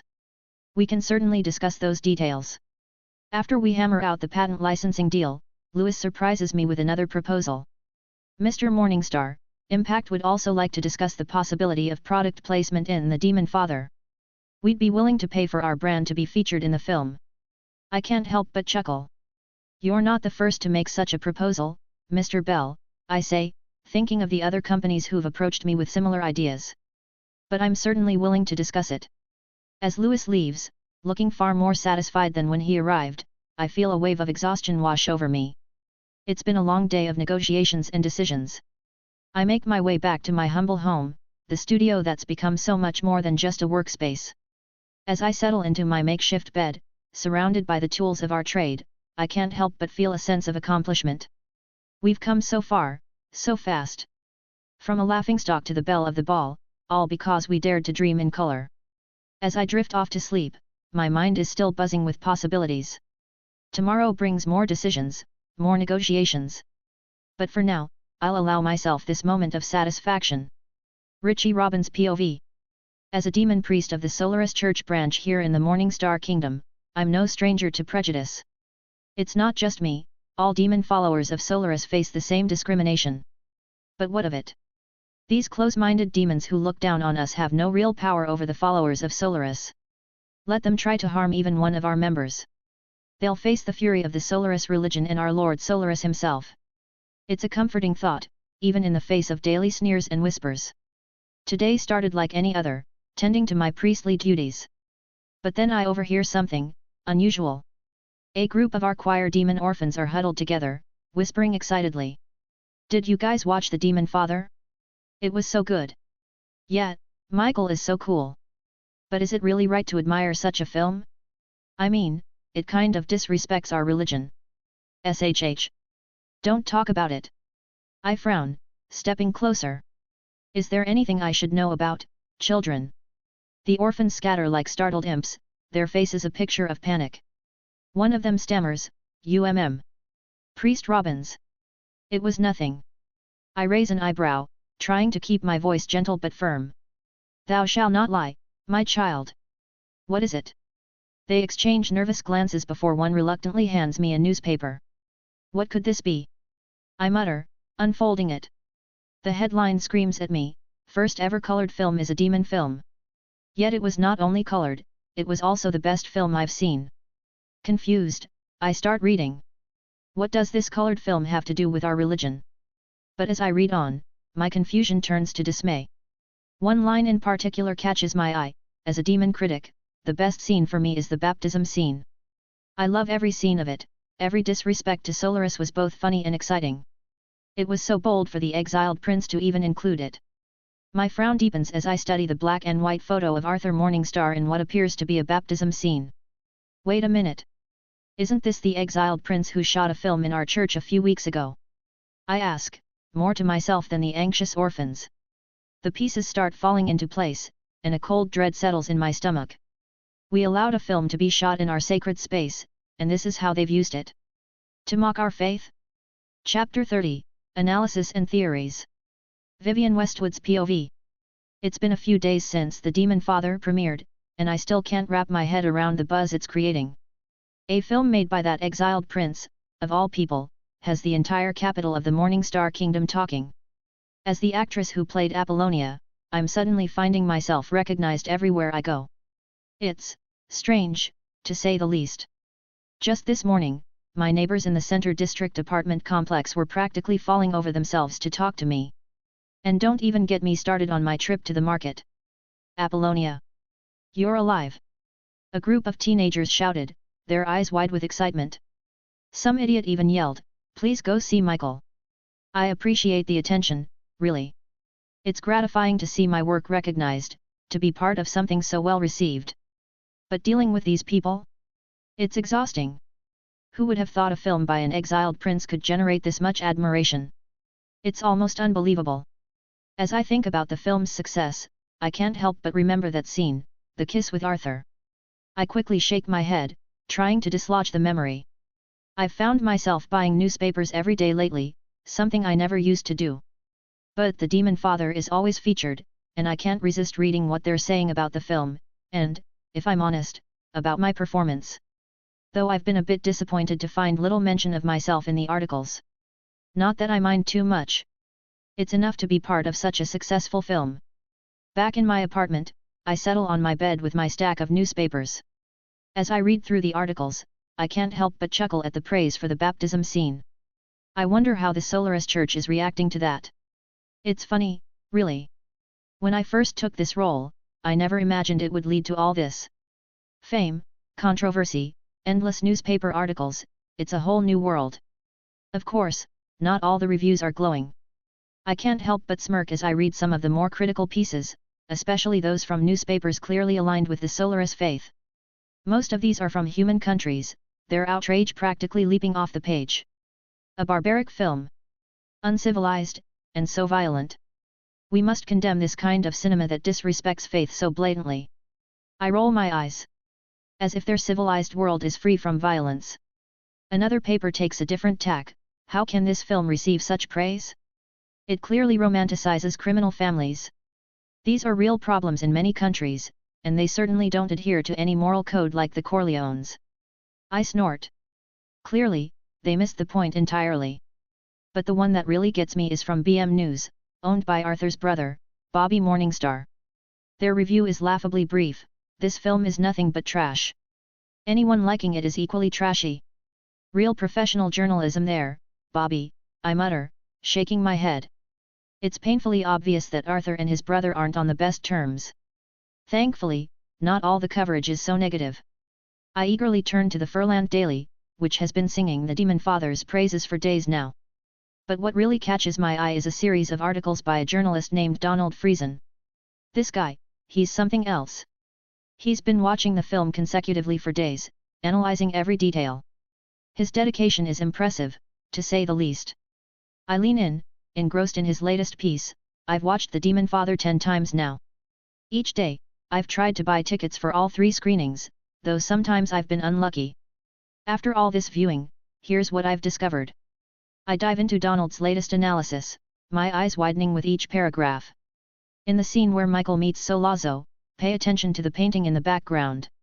It's a subtle nod to the fall of the demon family, foreshadowing Michael's own journey. And did you notice the way the light shifts during Don Corleone's office scenes? It's a brilliant representation of his waning power. Unbelievable, I mutter, shaking my head in amazement. It's become my mantra while reading Donald's pieces. Every single time, he uncovers something new, something I never noticed despite being right there on set. I find myself wondering, is the film really this deep, or is Donald reading too much into it? But then again, does it matter? The analysis is fascinating either way, and it's making people engage with the film on a whole new level. As I reach the end of the article, Donald's conclusion hits me like a ton of bricks. The Demonfather isn't just the best film I've ever seen, it's also the most intricate and complex. It's a film that reveals new secrets with each viewing. The details, whether hidden in the background or subtly conveyed through the actors' performances, create a rich tapestry that rewards close attention and repeated watching. I lean back, my mind reeling. I knew we were making something special, but this is beyond anything I could have imagined. A part of me wants to laugh. If only Donald knew how many of those brilliant details were happy accidents or last-minute improvisations. But another part of me is in awe. Did Arthur really plan all of this? Was there more to our exiled prince director than any of us realized? I find myself itching to watch the film again, to see if I can spot some of these details Donald's talking about. It's strange, being both insider and outsider. I was there when we filmed these scenes, but now I'm discovering them anew through the eyes of our audience. I shake my head, setting aside Donald's analysis, and reach for another newspaper. This one's from a human publisher, featuring a theory article by Jordan Lamb. As I start reading, I can feel my eyebrows climbing higher and higher. The Demonfather theory today: I believe Arthur named Apollonia in the film after his sister, Princess Apollonia. From what I've uncovered, Arthur has a good relationship with his sister. Could the Corleone family be a mirror of the Morningstar family? I lean in closer, my interest piqued. This is getting into some dangerous territory. It seems Arthur specifically named Michael's love interest Apollonia. Michael is the youngest of the Corleones, just as Arthur is the youngest Morningstar. What could this mean? Is it possible that Arthur is secretly the king's chosen heir, but this is being kept under wraps to protect Arthur from political conflict? And could Apollonia, his sister, be in danger? Is the film Arthur's way of warning her about a threat to her life? I pause, a chill running down my spine. Of course, I'm curious, Apollonia was my role, after all. But this theory, it's treading into murky waters. Hellfire, I mutter. What have we gotten myself into? I'd always assumed Arthur chose the name Apollonia simply because it sounded exotic, mysterious. But if there's any truth to this theory, my mind races back to our time on set. Did Arthur ever give any hints about this? Was there anything in his direction that might support this wild theory? I shake my head, trying to clear it. This is crazy. It's just a film, right? I'm not actually caught up in some royal intrigue, am I? But a nagging voice in the back of my mind won't let it go. The intensity Arthur brought to certain scenes, the way he insisted on specific details that seemed arbitrary at the time. Damn it, Arthur, I mutter. What kind of mess have you dragged me into? I let out a frustrated sigh and flop back onto my bed. This is not what I signed up for when I took this role.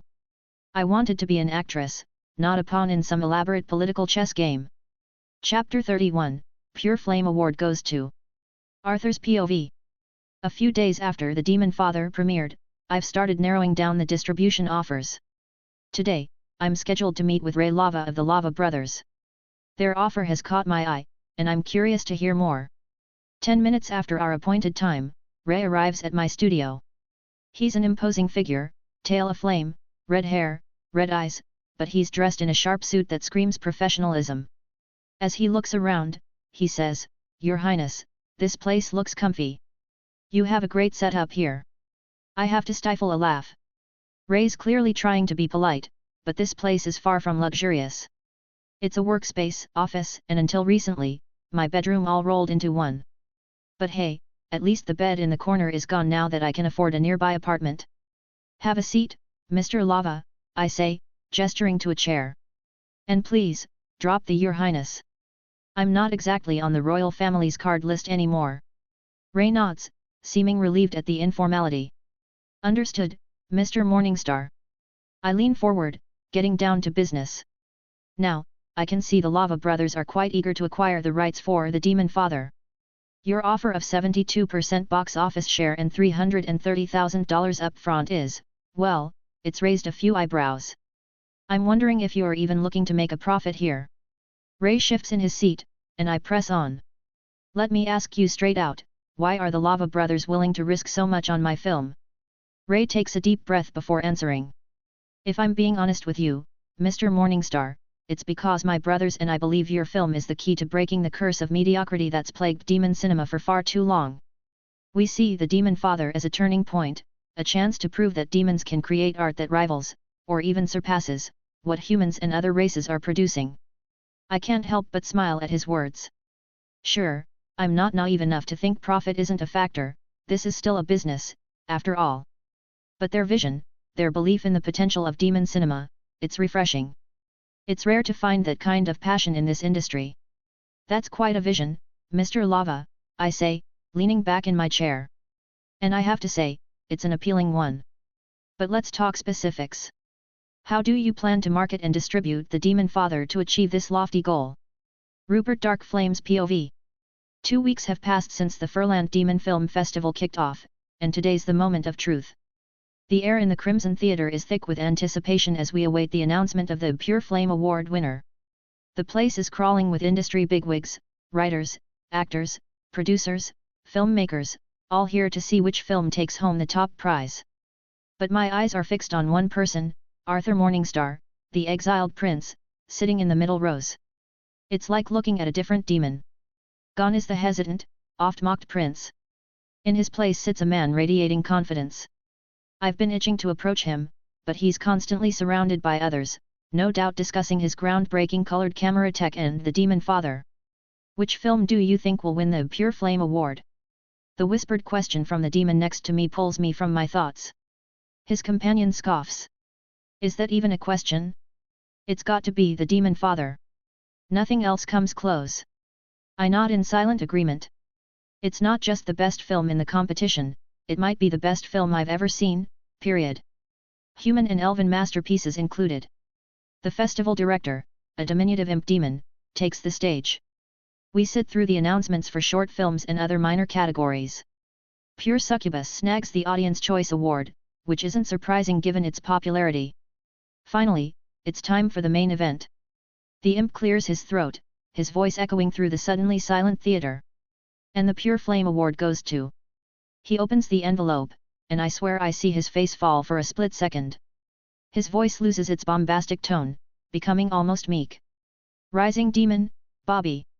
The theater erupts in chaos. Shouts of disbelief and anger fill the air. What? I hear myself say, my voice lost in the cacophony of outrage. The confusion in the theater is palpable. Voices rise in a cacophony of disbelief and anger. Rising Demon, Bobby? Are they serious? Someone near me sputters. Another voice chimes in, incredulous, I don't remember anyone even watching that film. Did it even screen? I'm still trying to process what's happening when the director of the winning film steps onto the stage. As he accepts the award, the audience falls into a stunned silence. It's Bobby Morningstar. Arthur's brother. Thank you for this prestigious award, Bobby says, his voice dripping with smug satisfaction. He launches into a speech, acting as if the award was destined for him all along. I look around, trying to make sense of what just happened. Most of the audience is on their feet, gesticulating wildly. Some are heading for the exits, disgust clear on their faces. I can't help but turn my attention to Arthur, and I'm not alone. Half the theater seems to be watching for his reaction. Looking at Arthur, he's the spitting image of Michael Corleone from The Demonfather, calm, yet cold. Of course, Arthur played Michael, but this isn't acting. This is Arthur channeling that same terrifying composure that made Michael such a chilling character. The resemblance is uncanny, and it sends a shiver down my spine. Arthur's POV. As the announcement sinks in, I'm fighting the urge to punch someone. The anger bubbles up inside me, but I force it down. It's not worth it. It's just a damn award from a demon film festival. It doesn't prove anything. So I sit there, calm as a frozen lake, watching Bobby's smug speech. The bastard even has the audacity to look at me challengingly as he wraps up. Fucking bastard, I curse inwardly. But outwardly? I'm the picture of composure. Let him have his fake award. He can clutch his little trophy all he wants, but the real prize, the attention, the buzz, the future of demon cinema, that's all mine. And it's real. I clap politely as he steps off the stage, my face a mask of indifference. As I stand to leave, something odd happens. The demons in the seats part like the Red Sea, fear evident in their eyes as I pass. I'm momentarily confused. Did they misunderstand something? But then I shrug it off. Who cares? It makes it easier for me to get the hell out of this farce of an awards ceremony. As I stride towards the exit, my mind is already racing ahead. This setback? It's nothing. Just a bump in the road. The real game is just beginning. Bobby can have his little moment of glory. But I've got a revolution to lead, and I'm just getting started. The award may not have gone my way, but I've got something far better, my reward from the entertainment system, computer technologies. A grin spreads across my face as I consider the possibilities. I'm going to create my own electronics company, develop computers, maybe even launch a video game console and start selling games. After all, my system isn't called the entertainment system for nothing. I've recently unlocked something called entertainment points. The concept is simple but powerful. I gain points based on how much I entertain people. The more impressed they are, the more points I rack up. It's like a game, really. A game I intend to win. As I step out into the cool night air, I can almost see the future unfolding before me. Movies were just the beginning. With computers and video games, I can revolutionize entertainment in this world. I can bring joy, excitement, and wonder to people on a scale never before seen. And the best part? The more I entertain, the more I impress, the more points I'll gain. It's a beautiful, self-perpetuating cycle of creativity and reward. I chuckle to myself, earning a few strange looks from passing demons. Chapter 32, Distribution Deals. Arthur's POV. I might not have won the Pure Flame Award, but I've won something far more valuable, attention. And boy, am I capitalizing on it. Right now, I'm in the midst of striking a deal with Bryan Brothers, a major human film studio. They initially lowballed me with $3 million and a 10% box office cut. But I've been playing this game long enough now. After some back and forth, we've settled on January 5 million upfront and a 32% box office share. Not too shabby for screening The Demonfather across Empirica. But that's just the beginning. Over in the Evros region, Rebecca Films is offering $500,000 and a 35% box office share to distribute in the Sumeria Kingdom. Done deal. Then there's IC Pictures from the Winter Kingdom, $300,000 and a 25% share. It's the best offer from that neck of the woods, so I'm taking it. The list goes on: Moonshine Entertainment Pictures from the Elven Kingdom, Stonecraft Pictures from the Dwarven Kingdom. I've spent weeks negotiating, but it's paying off big time. All told, I'm looking at about $7.5 million in upfront payments for the film. And that's not even counting the camera technology deals George and I struck. We've pocketed about $80,000 from minimum guarantees and milestone payments. It might seem like chump change compared to the film profits, but it's just the beginning. Once those colored cameras hit the market, the royalties will start rolling in. George and I might never have to work another day in our lives. But I'm not stopping here. This is just the foundation. With the entertainment system at my disposal and these resources at my fingertips, I'm poised to revolutionize not just demon cinema, but the entire entertainment industry across all races. Movies, cameras, computers, video games, it's all coming together. Riding high on my recent successes, I head back to the studio, eager to surprise my loyal crew with news of a well-deserved raise. But as I approach, I'm met with an unexpected scene, my team facing off against a group of intimidating, yet professionally dressed demons. Klein spots me first, relief washing over his face. "Boss, we have visitors from Furland Bank. They're here about the loan." One of the suit-clad demons turns to me, his expression stern. "Mr. Morningstar, we're here on behalf of Furland Bank. We're requesting immediate and full repayment of your outstanding loan." I blink, caught off guard. "Excuse me?" I was under the impression that I had a 6-month grace period before repayment was due. It's only been about 2 months. The demon clears his throat, looking slightly uncomfortable. "Yes, well, there's been a change in policy due to recent events. The bank has decided to call in all high-risk loans effective immediately." My mind races. This is a problem. Sure, I've negotiated deals worth millions, but it's all still on paper. The money's coming, but it's going to different banks, and what I have received isn't in my Furland Bank account yet. I take a deep breath, maintaining my composure. "I see. I'll need a day or two to arrange the transfer of funds, but you can assure Furland Bank that they'll receive full repayment, including all accrued interest." The bank representatives exchange glances, clearly not expecting such a calm and assured response. "Very well, Mr. Morningstar," the lead demon says, his tone a mix of surprise and respect. "We'll inform the bank of your commitment. They'll expect the full amount within 48 hours. As they turn to leave, I can't help but wonder about the timing of this. Is it just a coincidence, or is someone trying to put pressure on me? Once they're gone, I turn to my bewildered crew. "Well, looks like we've got some financial juggling to do. But don't worry, we've faced bigger challenges than this." Klein steps forward, concern etched on his face. "Boss, are we in trouble?" I smile, placing a reassuring hand on his shoulder. "Not at all, Klein. In fact, we're doing better than ever. This is just a small hiccup.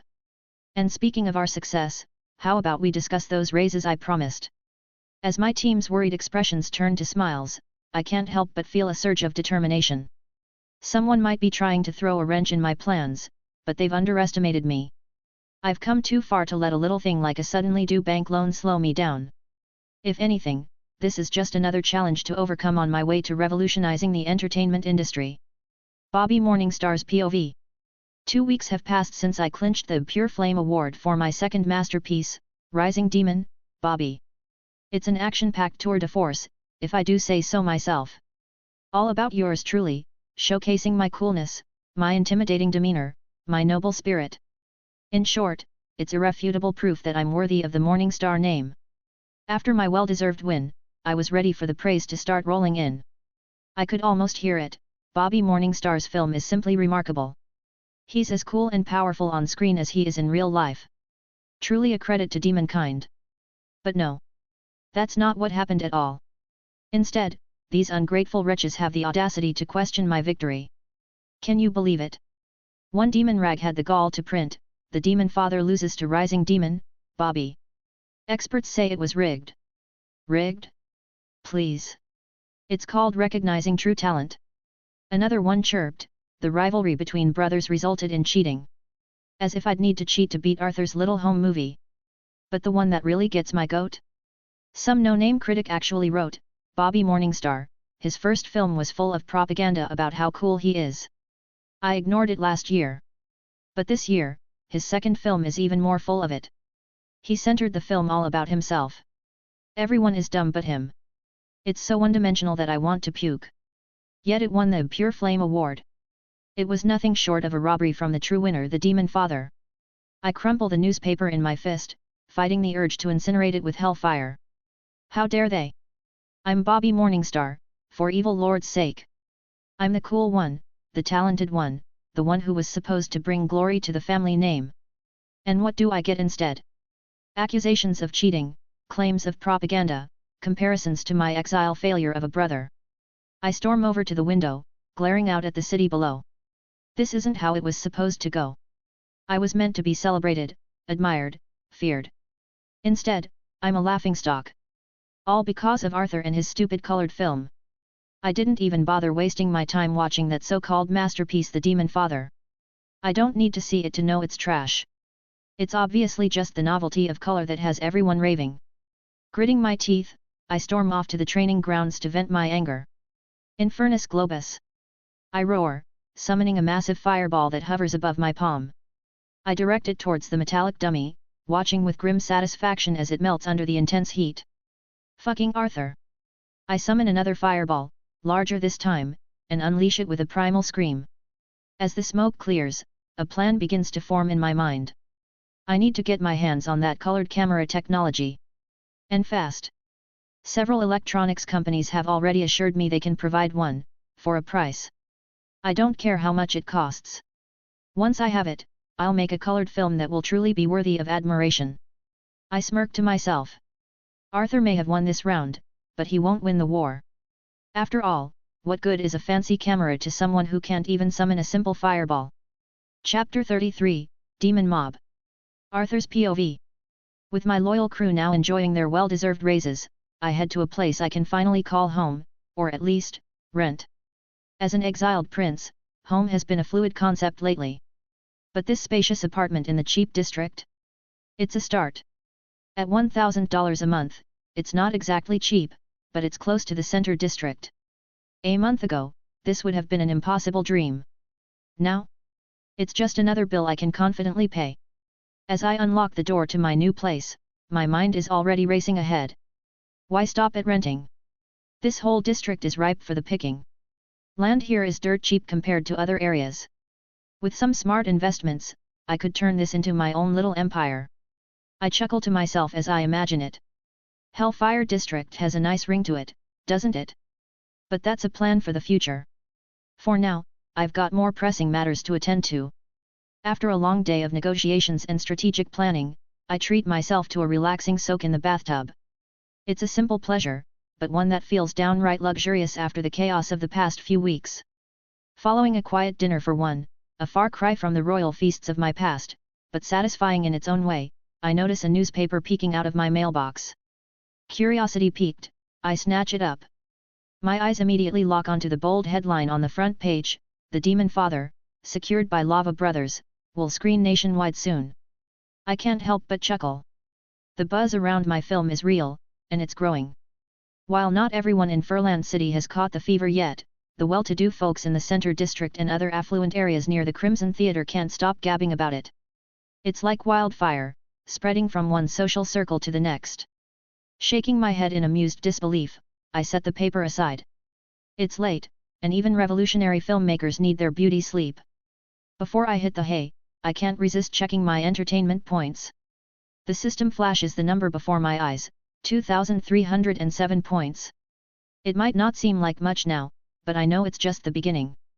Once the Demonfather starts screening across the country, hell, across the world, thanks to those distribution deals I've secured, these points are going to skyrocket.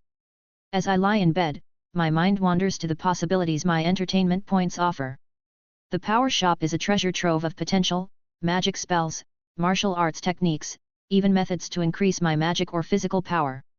It's like a video game character upgrade system, but for real life. The power boosting methods are tempting, but at 100,000 points for the cheapest one, they're still way out of my reach. For now, at least. But the real gold mine? The entertainment shop. It's stocked with a wealth of content from my previous life, films, novels, manga, anime, comics, games, music. It's like having the collective creativity of an entire world at my fingertips. Films, novels, and music seem like the low-hanging fruit. I've got the know-how to produce those without much additional skill.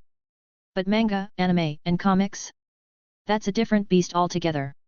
I could theoretically buy drawing skills from the skill shop, but it's frustratingly still locked. And while I could hire artists, they'd need guidelines only I could provide. It's a classic catch-22. As I mull over my options, a plan starts to form. Start with what I know, films and music. Use those to rack up more points. Then, once I've built up a sufficient reserve, I can unlock more skills and branch out into other media. It's a long-term strategy, but hey, Rome wasn't built in a day. And neither was a multimedia entertainment empire. As for games? Well, that's the real prize at the end of this particular rainbow. Once the Demonfather becomes a box office hit, I'll unlock computer technologies. It's like leveling up in the most high-stakes game I've ever played. But even with my knowledge from my previous life, I know computers are no joke. This world is still trudging through the second industrial revolution. We're decades, if not centuries, away from anything resembling modern computing. Sure, I've got the knowledge, but turning that into reality? That's a whole other ballgame. I'm looking at building something with the power of an 80s or 90s computer, but without any of the infrastructure or components that made those machines possible. I'd need to source materials that might not even exist here, figure out how to create circuit boards from scratch, and don't even get me started on programming languages. It's like trying to build a spaceship with stone tools. But then again, this world has a few tricks up its sleeve that my old one didn't. Magic, for one. And who knows what other mysterious powers are just waiting to be discovered. What if I could use mana crystals as a power source? Or enchant circuit boards to boost their processing power? Hell, maybe I could even use some kind of divination magic to help with coding. The possibilities are mind-boggling. And let's not forget my ace in the hole, George. That crazy dwarf might just be the key to making this work. Between his knack for invention and my knowledge from another world, we could be an unstoppable team. The more I think about it, the more excited I get. This isn't just about recreating Earth's technology. It's about forging something entirely new, a fusion of science and magic that could revolutionize this world in ways I can barely imagine. Anus Hades POV. I've been a mob guy all my life, serving Don Leviathan in Apple City, Empirica. Being a demon mafia? It's like being at the bottom of the food chain. You think demons have it rough? Try being a demon mobster. We're lower than goblins in most folks' eyes. Sure, there are elf, dwarf, and even human mobsters. Heck, the humans practically run the show, but us demon mobsters? We're the scum of the scum, as far as society's concerned. It's almost funny, in a sick way. Don Leviathan's got a stricter moral code than most respectable folks. No drugs, no hurting civilians unless it's self-defense, and if possible, don't fight back at all. We even help out the poor and discriminated, no matter their race. Our racket? Gambling, selling old forbidden magic spells on the black market, peddling magic cores at discount prices. Hardly the stuff of nightmares. But does that matter to the general public? Not a chance. But hey, I get used to it. It's just another day in the life of a demon mobster. I spot a demon kid hawking newspapers and decide to do my bit for the community. I toss him a few coins and grab a paper. As I'm walking, I unfold the Moon Daily, straight from the Moon Kingdom, no less. The headline catches my eye, The Demonfather. Well, well, well. A demon film about the mob? Now that's something you don't see every day. But what really gets me is the review underneath. Diane James, that elf critic who's harder to please than a dragon with a toothache, gave it 5 stars. 5. This is the same critic who can't even bring herself to give Human Flicks a solid 4. I have to read it twice to make sure I'm not seeing things. A demon film, not just good, but good enough to earn top marks from the toughest critic in the business? Chapter 34, Obsessed Fan. Anus Hades POV. Reading the review about the demon film was full of praise from such a picky critic. I find myself curious about this so-called film The Demonfather. I haven't watched the film yet, and I don't know if Diane was telling the truth or not, but it has certainly piqued my curiosity. After all, it's a film about my kind. I just closed the newspaper when I saw a billboard in the distance that boldly displayed The Demonfather showing on October 10, 1271. The colorful billboard has the Bryan Brothers label on it, and the design of the picture evokes a powerful feeling within me. It's a picture of an old vampire demon, wearing a black suit with a blood-red rose pinned to his lapel. He's dressed in a finely tailored, pinstripe suit with wide lapels, a crisp white shirt, and a black tie. He sits regally in a high-backed leather chair, exuding an air of authority. Looking at the picture, it reminds me of Don Leviathan. His style is similar to that, but somehow, the old demon on the billboard picture conveys a sense of authority and power that somehow exceeds my view of Don Leviathan. Is this the film that infamous critic is raving about? I mutter to myself as I glance at the closed newspaper in my hand. October 10th is just around the corner. I quickly make my way to the local theater box office.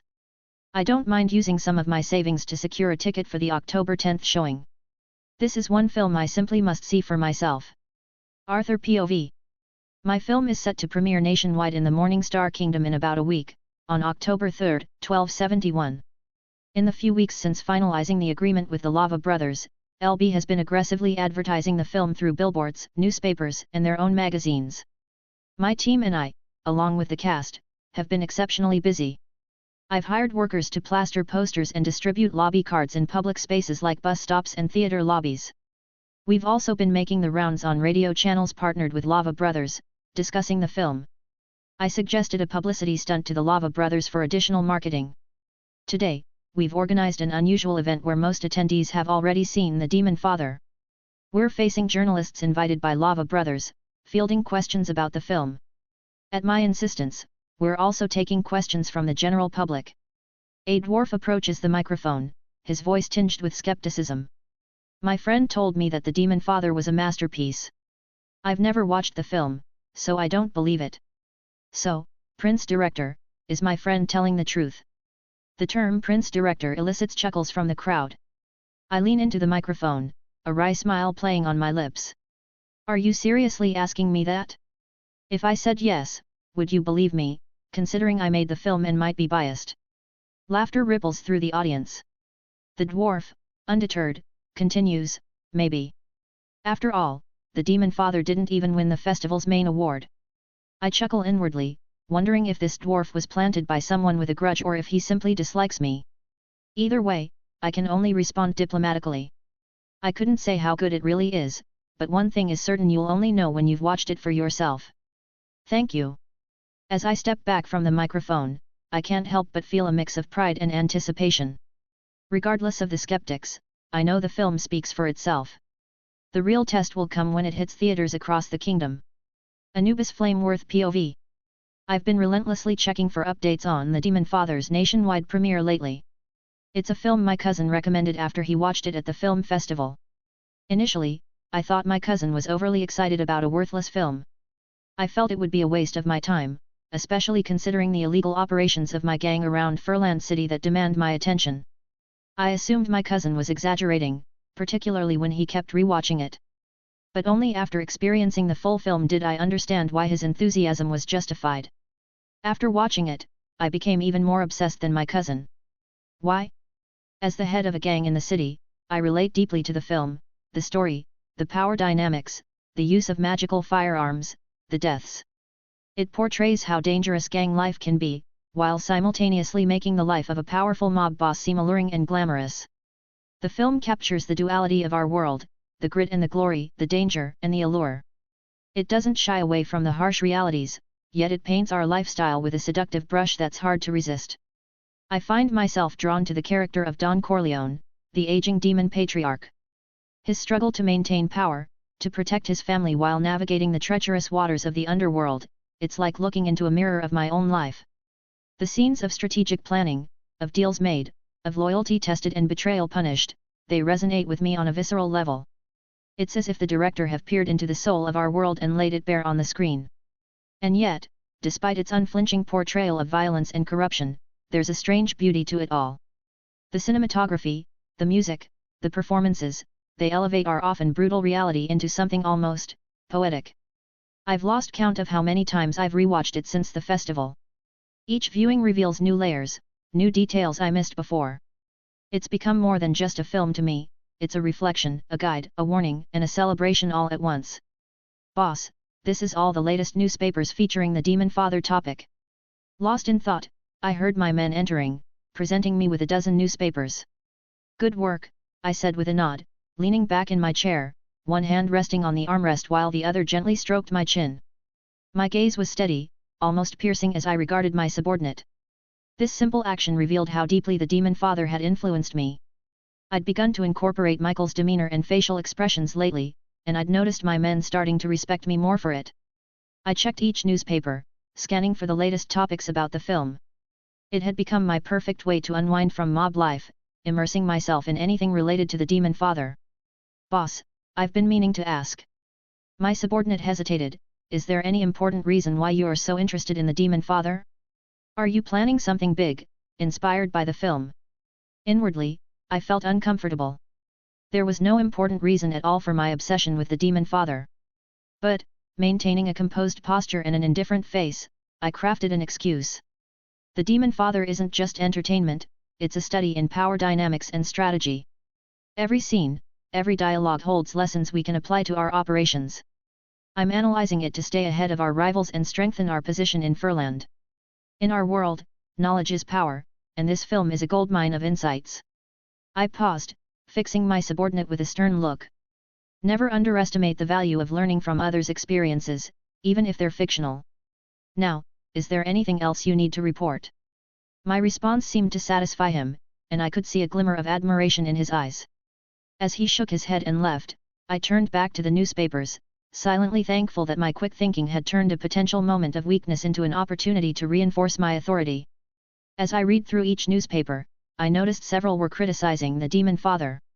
I chuckled inwardly. Despite being a mob boss, I understood the real reason behind these negative reviews.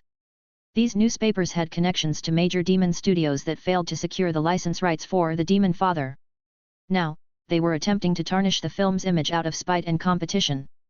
Besides the Lava Brothers, who had acquired the rights, studios like Demon Pictures and Underground Films were using every resource at their disposal to downplay this masterpiece. It wasn't just Demon Studios either. Human major studios that missed out on the rights were also leveraging their connections to paint a negative picture of the film in the press. As I pondered this, a dangerous thought crossed my mind. Perhaps I could use my gang to persuade these newspaper companies to reconsider their dishonest reviews.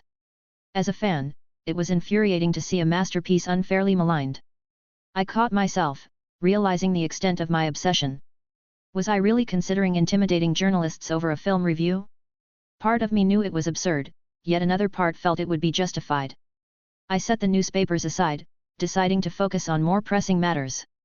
But the thought lingered. In a world of power and influence, how far would I go to protect something I believed in, even if it was just a film?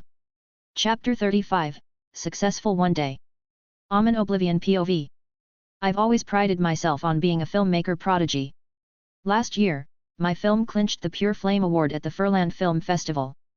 Several of my creations have already garnered awards, not just locally, but across different kingdoms, human, dwarven, even elven. At just 20, I've got demon actors clamoring to be in my films. Studios are falling over themselves to hire me. The anticipation surrounding my upcoming project has reached a fever pitch in the Morningstar Kingdom. The demon film industry has pinned its hopes on me, with headlines proclaiming, Amen. Oblivion, the savior of our entertainment industry. I'd be lying if I said I didn't revel in the adulation. My friends, family, and even I bought into the hype. After all, 6 critically acclaimed films speak for themselves. But lately, there's been this disturbance. A new demon film has recently emerged, stirring up unprecedented excitement in the kingdom. Critics are divided, some hail it as a masterpiece, while others dismiss it as overblown and overrated. Initially, I paid little heed to the buzz. Another hyped film? So what? But then I read something that made my blood boil. It's downright insulting to read newspapers and magazines praising this upstart director. He is the future of our industry. Even Amen Oblivion couldn't match him. The audacity! I couldn't stomach such disrespect. I might have swallowed my pride if it was a veteran director or another recognized young prodigy. But when I saw who it was, my fists clenched so tight they bled. The filmmaker was none other than that infamous trash, Arthur Morningstar. He's not even 18. Yet these so-called critics dare to compare that garbage to me? To claim I'm nothing compared to him? Unbelievable. It's utterly preposterous. Yet, despite my indignation, curiosity gnaws at me. I've decided to subject myself to this so-called masterpiece, The Demonfather. I need to understand how a single film could eclipse my entire body of work in the eyes of these fickle critics. Today, October 2nd, The Demonfather finally graced the screens of Abaddon City. My hometown, Monarch Town, has always been a bastion of the arts, films, novels, you name it. Growing up in this entertainment hub only fueled my pride in my work. I remained convinced that this so-called masterpiece by that upstart prince couldn't hold a candle to my creations. My friends, family, and I chalked up the hype to its use of color, no doubt the result of that trashy prince pulling strings. But technology alone doesn't make a great film. As I approached the Monarch Theatre, a familiar voice called out. Amen. You're here. It was Chili, a fellow filmmaker and friend. I nodded in greeting as he continued, we have a bit of a problem, Amen. Look at that line. Good thing you arrived early, or we'd be waiting for the next screening. Let's get in queue. I followed his gaze, taken aback by the throng of people. Grudgingly, I fell in line with Chili. People are really curious about a colored film, hey. I muttered, unable to keep the bitterness from my voice. Chili nodded. For sure. It's like a human or elven blockbuster just hit the theater. I couldn't resist adding, humph. I know for sure that the film won't be much to talk about aside from being in color. That's for sure, Chili agreed. After all, it was made by that infamous prince. We waited impatiently to watch this much-hyped color film, and we were finally able to get a seat in the theater. As the theater dimmed and the film began, a collective gasp rippled through the audience. The vibrant colors splashed across the screen were indeed impressive. Chili leaned towards me, whispering, looks like the film industry is about to change once more. I nodded grudgingly. One thing I'll give this film credit for is the color. We'll finally be able to film in color soon enough. We initially thought the color would be the film's only notable feature, but as the story unfolded, we found ourselves drawn in deeper than we'd anticipated. The conversations around us grew more intense, mirroring the depth of the narrative. The film took us on an emotional journey. Laughter erupted when Don Corleone slapped Johnny. Tension gripped us during Michael and Enzo's hospital vigil. Fury boiled in our veins as Michael faced humiliation, only to be replaced by a dark satisfaction when he exacted his revenge. To my surprise, I noticed Chili wiping away tears at Sunny's death. Even I found myself invested in Michael's transformation into the new Don, feeling the weight of the family's fate on his shoulders. The scene with Mo Green's disrespect towards Michael had the audience bristling. Then came the old Don's death, followed by Michael's swift and brutal consolidation of power. The final scene, with Kay watching her husband surrounded by his men as the door closed, sent a chill down my spine. As the credits rolled, the audience rose to their feet, applauding enthusiastically. Even Chili stood, caught up in the moment. But I remained seated, stunned into silence. All the work I had taken such pride in, it suddenly felt insignificant. A new benchmark had emerged, one that I couldn't confidently say any of my films could match. No, even if I combined all my works, they still wouldn't measure up to what I had just witnessed. Watching the crowd's jubilant reaction, I felt a deep sense of defeat wash over me. Without a word to Chili, I stood and left the theater, needing to escape the overwhelming atmosphere. As I walked through the quiet lobby, the full weight of what I'd just experienced settled on me. The film's quality, storytelling, direction, everything about it screamed masterpiece. I knew, with a sinking feeling in my gut, that The Demonfather was destined to make history. It would be a blockbuster, not just in the demon realm, but worldwide. The realization hit me hard because since childhood, I had nurtured only one dream. Not to be a powerful demon, not to become a renowned scientist, but to create the first demon film that would achieve worldwide box office success. That dream, my lifelong aspiration, was about to be fulfilled. But not by me. Instead, it would be accomplished by the very person I had dismissed as a talentless upstart, the infamous Prince, Arthur Morningstar. Rocky POV. I should be at the ticket booth of my own theatre, the Furland Grand Theatre, handing out tickets to eager film goers. Instead, I've had to delegate that task to someone else. The queue wasn't moving when I was there, too many people recognizing me, asking for autographs. I thought I'd gotten used to the attention after the Furland Film Festival, but recently, it's escalated to a whole new level. The autograph requests have multiplied, photographers snap pictures without my consent, and journalists hound me for interviews at every turn. All because of His Highness Arthur's film. Its success at the Furland Film Festival was just the beginning, now it's taking the entire kingdom by storm. Yesterday's box office numbers were staggering, an unprecedented $4 million across 1,602 theaters in the kingdom. And this despite the criticism from numerous newspapers and magazines. I heave a sigh, still struggling to wrap my head around the film's massive impact. When I accepted the role, I had no inkling it would lead to this. I just wanted to fulfill my childhood dream of being an actor and support Arthur's vision. Now, as I watch the line snake around the block, I'm torn between pride in the film's success and a sense of being overwhelmed by the attention. The weight of unexpected fame sits heavily on my shoulders. A group of teenagers spots me through the window, their eyes lighting up with recognition. As they rush towards the entrance, no doubt seeking autographs, I retreat further into the office. Chapter 36, Mission Complete. Machi POV. It's been a mere 4 days since The Demonfather shattered records, raking in an astounding $14.3 million. This isn't just a triumph for demon cinema, it's a milestone for the entire world of film. Never before has any movie, regardless of origin, amassed $14.3 million domestically in just 4 days. Not even the most celebrated works from humans or elves have achieved such a feat. Take The Moon's Lullaby, that acclaimed elven masterpiece. It broke records by earning $8 million in a week in the Moon Kingdom. But The Demonfather? It's not just surpassed that benchmark, it's obliterated it. The film's momentum shows no signs of slowing. Its continuing hype throughout the Morningstar Kingdom borders on miraculous. I can only imagine the global box office figures once it starts screening worldwide. Yet, amidst this unprecedented success, I find myself overwhelmed with regret. Why? Because I'm one of those who abandoned Hellfire Studios when news broke of Prince Arthur's exile by his father. I wasn't alone in my hasty decision, many of my colleagues jumped ship too. Now, watching The Demonfather break record after record, become a global phenomenon, the weight of our mistake is crushing. We can only imagine what might have been had we stayed, had we believed in Arthur's vision. Every headline trumpeting the film's success is a bitter reminder of our short-sightedness. We let fear and uncertainty cloud our judgment, and now we're left on the sidelines, watching others bask in the glory of what could have been our triumph too.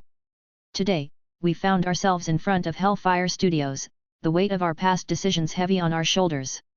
As we approached, I overheard my friend's nervous chatter. "You really think they'll take us back after we bailed on them?" Zeke muttered, his tail twitching anxiously. Nara, always the optimist, chirped, "Hey, you never know until you try, right? What's the worst that could happen?" "Oh, I don't know," Cree groaned, running a clawed hand down his face. "Maybe they'll laugh us right out of the building?" Ugh, I was such an idiot for leaving. I was about to respond when a familiar face approached us. Well, what brings you lot here?" Lilith, one of the studio staff, eyed us suspiciously. "Lilith?" I blurted out, surprised. I didn't expect to see you here." Recognition flickered in her eyes. "Machi?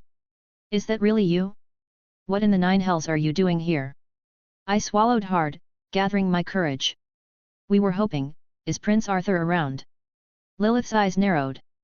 "And why, pray tell, would you be looking for His Highness? Look, I said, glancing at my friends for support, I know we messed up. But we were wondering if there's any chance at all, that we could come back. Or at least apply again. Lilith studied us for a long moment, her expression unreadable. Finally, she sighed. Wait here. I'll see if the boss is willing to hear you out. But don't get your hopes up. As she disappeared into the building, we exchanged nervous glances. Well, Nara whispered, at least she didn't set us on fire on the spot. That's gotta be a good sign, right? We chuckled weakly, the tension momentarily broken. As we waited, I couldn't help but wonder if we were about to get a second chance or if we'd just made the biggest fools of ourselves in demon history. Arthur POV. The room buzzed with excitement as we celebrated our unprecedented success. The Demonfather had shattered records, and we were riding high on the triumph. George, my dwarven friend, was in rare form. He'd downed enough alcohol to fell a demon army, yet he was still going strong, his robust dwarven constitution on full display. I raised my glass, grinning at my crew. Indulge yourselves, my spawns. Dive into the alcohol and feast like there's no tomorrow. I paused for dramatic effect. Because once this party's over, we're diving headfirst into our next big project. A chorus of groans and cheers erupted. You're a slave driver, boss. Someone shouted, but the grin on their face betrayed their excitement. Yeah, another chimed in, but at least we're slaves to success now. Laughter rippled through the room. The mood was electric, we'd proven ourselves with our very first film, and everyone was eager to see what we could achieve next. As I was about to propose another toast, Lilith, one of our staff, approached me discreetly. Boss, she whispered, those employees who jumped ship when you were exiled? They're outside, asking to see you. I nearly choked on my drink. Them. I muttered, memories of their hasty departures flashing through my mind. They want to come back, Lilith added, her tone neutral but her eyes questioning. I couldn't help but chuckle. Of course they did. Now that we'd hit it big, they wanted a piece of the pie. Let me guess, I said, my voice dripping with sarcasm, they've had a sudden change of heart. Lilith nodded, awaiting my decision. I took a moment to consider, then made up my mind. No need to see them personally. Tell them this, I leaned in, my voice low but firm. Coming back won't be a cakewalk. If they want to return, they'll have to prove themselves. Our standards have, shall we say, increased dramatically since they left. A mischievous glint appeared in my eye. In fact, tell them their first task is to create a short film that captures the essence of loyalty and perseverance in the face of adversity. They have 1 week, minimal budget, and they can't use any professional actors. Let's see how creative they can get when the odds are stacked against them. Lilith's eyes widened slightly, but she nodded, a small smirk playing on her lips. Understood, boss. I'll relay the message. As she left, I turned back to the celebration, raising my glass once more. To loyalty, my friends. And to those who stick around when the going gets tough. The room erupted in cheers, the energy palpable. We'd climbed to the top together, and I was determined to keep this team, this family, intact as we reached for even greater heights. We partied hard into the night, eventually collapsing in heaps across the cramped warehouse floor. The sound of collective snoring filled the air as we slept off our excesses. Come morning, I stirred awake, my head pounding from the night before. As I contemplated the merits of investing in some demonic hangover cure, a sudden chime echoed in my mind, cutting through the fog of my headache. Congratulations! Mission successful, blockbuster completed. Reward unlocked, computer technologies. The system's notification instantly cleared the cobwebs from my mind. A grin spread across my face as the implications sank in. Oh, this is going to be fun, I muttered, my eyes gleaming with anticipation. I glanced over at George, still passed out and snoring loudly. My grin widened as I imagined his reaction to this new development. Wake up, you drunken dwarf! I called out, kicking his foot lightly. We've got some experimenting to do. George groaned, burying his head deeper into his makeshift pillow. 5 more minutes, ya demon spawn.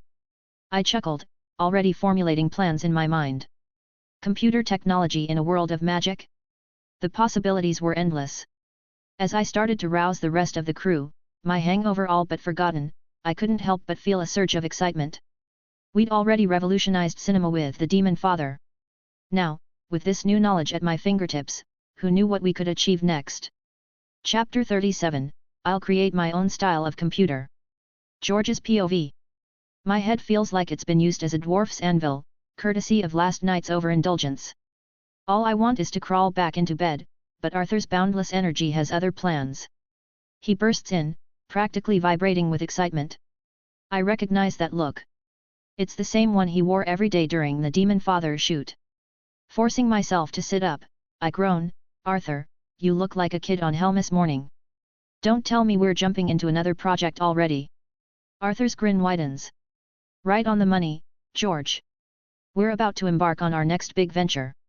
Klein, looking as rough as I feel, chimes in from his corner. Boss, isn't it a bit soon? The ink's barely dry on the Demonfather contracts. Arthur chuckles, a mischievous glint in his eye. Ah, but this project isn't for everyone. It's just for me and George. The room erupts in panic. Klein's voice rises above the rest. What?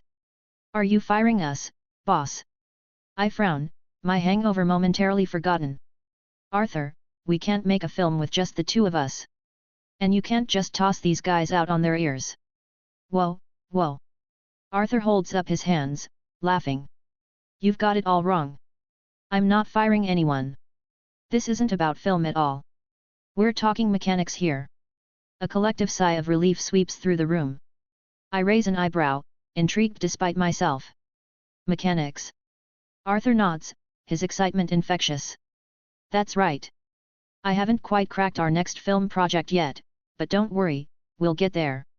For now, though, I've got an idea that you and I can sink our teeth into. My curiosity gets the better of me. What kind of idea are we talking about here? Arthur's grin turns conspiratorial. He jerks his head towards the door. Follow me, and I'll show you. As we leave the others behind and enter another room in the warehouse, I can't help but feel a mixture of curiosity and trepidation. Whatever Arthur's cooked up, it's bound to be interesting. And probably more than a little crazy. As Arthur leads me into the room, I can practically see the gears turning in his head. So, what's this experiment all about, Arthur? I ask, bracing myself for whatever wild idea he's cooked up this time. He flashes that mysterious smile of his, the one that usually precedes something either brilliant or disastrous. George, have you ever wondered if a complex mathematical problem could be solved by a machine? I blink, suddenly realizing where he's going with this. Oh, you want to experiment with a computing machine? But why? The famous dwarf Mustachio Ward already built the Ward engine. Isn't that enough? Arthur laughs, shaking his head. Yes, of course. But those machines are so limited. And programming them with punch cards is a nightmare. His eyes gleam with excitement as he continues, what if we could develop a machine that could do more, calculate faster, store more data, and solve more complex problems, all with less effort to instruct it? I stare at him, wondering if the success has finally cracked that brilliant mind of his. That's impossible, Arthur. And even if it weren't, it would take an impossible amount of time to develop such a machine.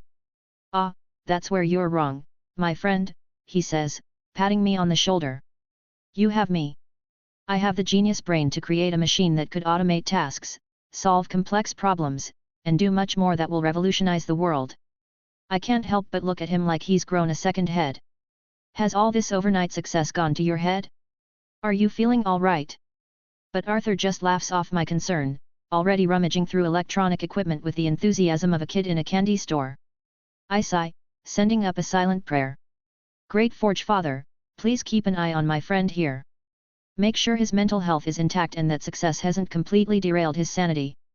As I watch Arthur excitedly pulling out wires and components, I can't help but feel a mix of worry and excitement. Part of me thinks he's lost his mind, but another part can't help but wonder, what if he's right? What if we could create something that revolutionary? I shake my head, a reluctant smile tugging at my lips. All right, Arthur. I'm probably going to regret this, but where do we start? Arthur's POV. As the flood of computer knowledge settles into my brain, I realize just how naive my initial expectations were. It's like trying to drink from a fire hose, overwhelming, but exhilarating. I thought inheriting computer knowledge meant I'd suddenly be able to program in easy, human-readable languages, instructing machines as if by magic. Boy, was I in for a rude awakening. The truth is far more complex and, in a way, more exciting. I've come to understand that instructing a machine is really up to me. There's no need to strictly adhere to punch cards or low-level languages, not yet, anyway. Take a simple machine designed to perform specific sequences. I could instruct it through physical means, like pushing buttons, or go the word engine route with punch cards. The engine would read these cards and execute specific sequence patterns, much like a jacquard loom. The realization hits me like a ton of bricks. With this new computer knowledge, I have the freedom to innovate beyond what I initially imagined. It's not about following a predetermined path of technological evolution, I can forge my own. The possibilities are endless.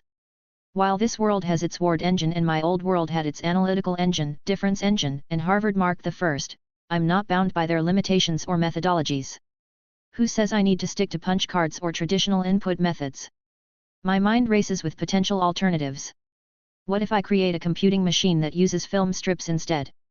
It could perform specific sequence patterns and functions, solve problems, and store memories, all through this unconventional medium.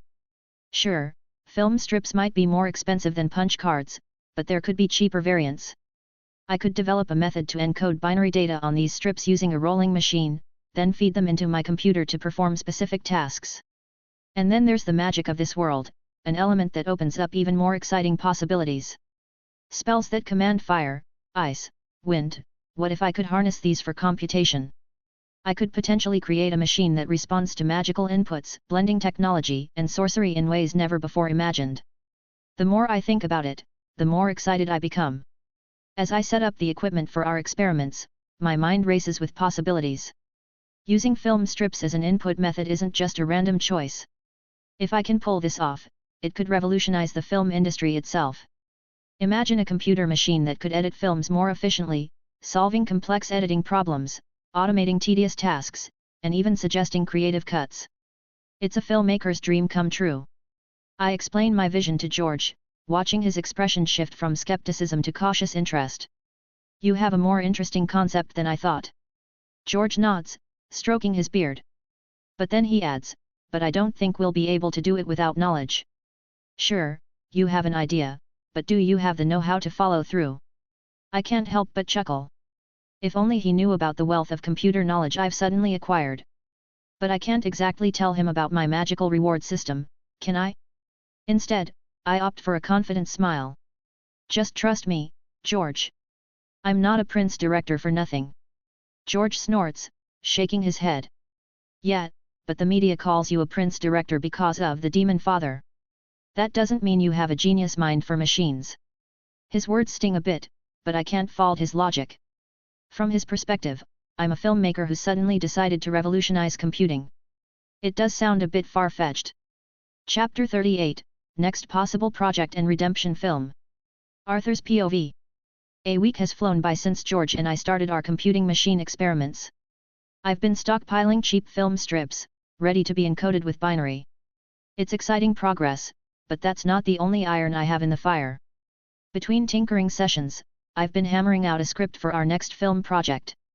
Thanks to the entertainment shop, I've acquired the story of the good, the bad, and the ugly in full detail. It's a far cry from the Demonfather, which I could only recreate from my admittedly impressive memory of my favorite film. Now, I have the luxury of a complete blueprint to work from.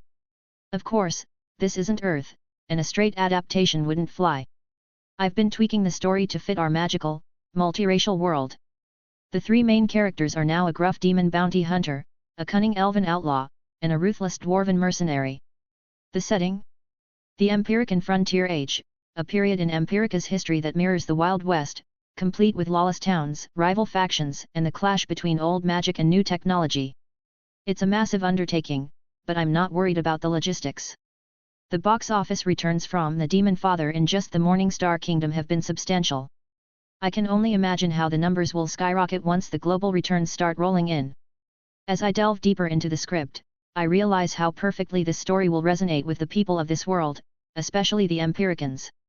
Their own frontier age was rife with outlaws and rival factions, mirroring the Wild West in many ways. There's even a precedent for demon bounty hunters in Empirica's history, outcasts who turn to the profession to survive. It's a narrative that's both familiar and fresh, a perfect blend of the known and the exotic. The human films depicting their frontier age have always been popular here, but this will be something else entirely. An hour into my writing session, Lilith bursts into the studio, interrupting my flow. "Boss, those ex-employees are here. They've already created a film." I blink, surprised. I hadn't expected them to actually follow through. "Let them in," I say, curiosity piqued. The group files in, looking nervous. I cut straight to the chase. "Now, where's the film?" A young man steps forward, holding out a reel of film strips. "This is the film," he says, his voice a mix of pride and apprehension. I raise an eyebrow. "You are?" "I'm Machi, boss. I'm the one that directed the film." I nod, considering. "Don't call me boss yet," I caution him. "We wouldn't know for sure if I'll be your boss or not later. Your film will decide it." Machi nods, understanding the stakes. "Understood." As I take the film reel, I can't help but feel a surge of curiosity. If these ex-employees have managed to create something worthwhile, it could be the start of a whole new chapter for Hellfire Studios. But first things first. I need to see what they've created. "All right," I say, turning to Lilith. "Get the projector ready. Let's see what our aspiring filmmakers have come up with." As we set up for the screening, I can feel the tension in the room.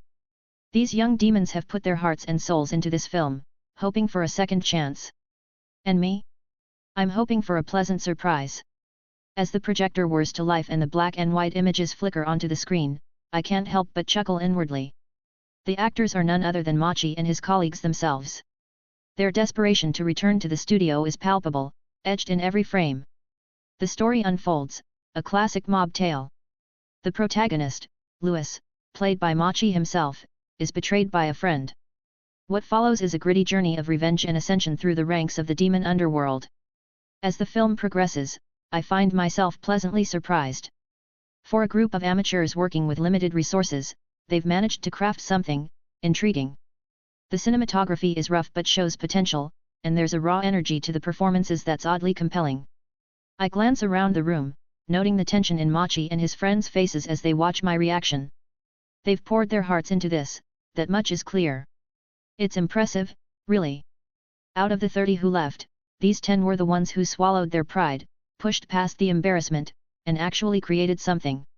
While the others moved on or wallowed in regret, this group took action. The film concludes with a bittersweet resolution. Louis, having triumphed over his adversities, faces his betrayer. The friend seeks forgiveness, but Louis, while granting it, makes it clear that the betrayal has permanently altered their relationship. It's a nuanced ending, more mature than I expected. As the final frame fades to black, the room falls into silence. There's no soundtrack, no flourish, just the quiet whir of the projector winding down. I remain quiet, mulling over what I've just seen. Machi and his companions fidget nervously, their eyes darting between me and each other. The tension in the room is palpable. Finally, I break the silence with a chuckle. It's impressive that you've made this film in a week. The dedication and skills you've demonstrated are noteworthy. I can see hope blooming in their eyes, but I'm not done yet. However, I pause, watching as their expressions shift from hope to anxiety. I continue, my face serious. I'm not sure if this is enough to warrant rehiring you all. Their faces fall, disappointment etched in every line. But I'm not finished. After all, I say, struggling to keep a straight face, how do I know you won't run off and start a rival studio with these skills of yours? The look of sheer panic on their faces is almost comical. I can't keep up the charade any longer and break into a grin. I'm joking, of course. You're hired. The relief that washes over them is immediately replaced by joy. They start to cheer, but I hold up a hand to silence them. But let me be clear, I say, my tone serious once more. This is your second chance. There won't be a third. I expect dedication, hard work, and loyalty. Understood. They nod vigorously, gratitude shining in their eyes. I allow myself a small smile as I watch their eager faces. Good, I nod, then add, but understand this, you're not stepping back into your old roles. You'll need to work your way up again. Machi, eyes glistening with tears of relief, nods vigorously. We'll do our best, boss. You won't regret this. All right, go on then. Your colleagues are waiting, I say, gesturing towards the door. As they file out, chattering excitedly amongst themselves, I can't help but feel a sense of satisfaction. Their gratitude is palpable, and I know it will translate into loyalty and hard work. It's not just about their skills or the film they made, it's about the dedication they'll bring now that they've been given a second chance. Of course, if they do decide to leave again, well, let's just say the best revenge is success. And I intend to be very, very successful. Shaking off these thoughts, I head back to the room where George and I have been working on our computing machine. We've made significant progress, our optical reader for the film strips is functioning, and we're in the process of developing the functions and sequence patterns that will form the core of our prototype computer. It's an unconventional approach, using film strips for input instead of punch cards or magnetic tape. But that's what makes it exciting. And our output method?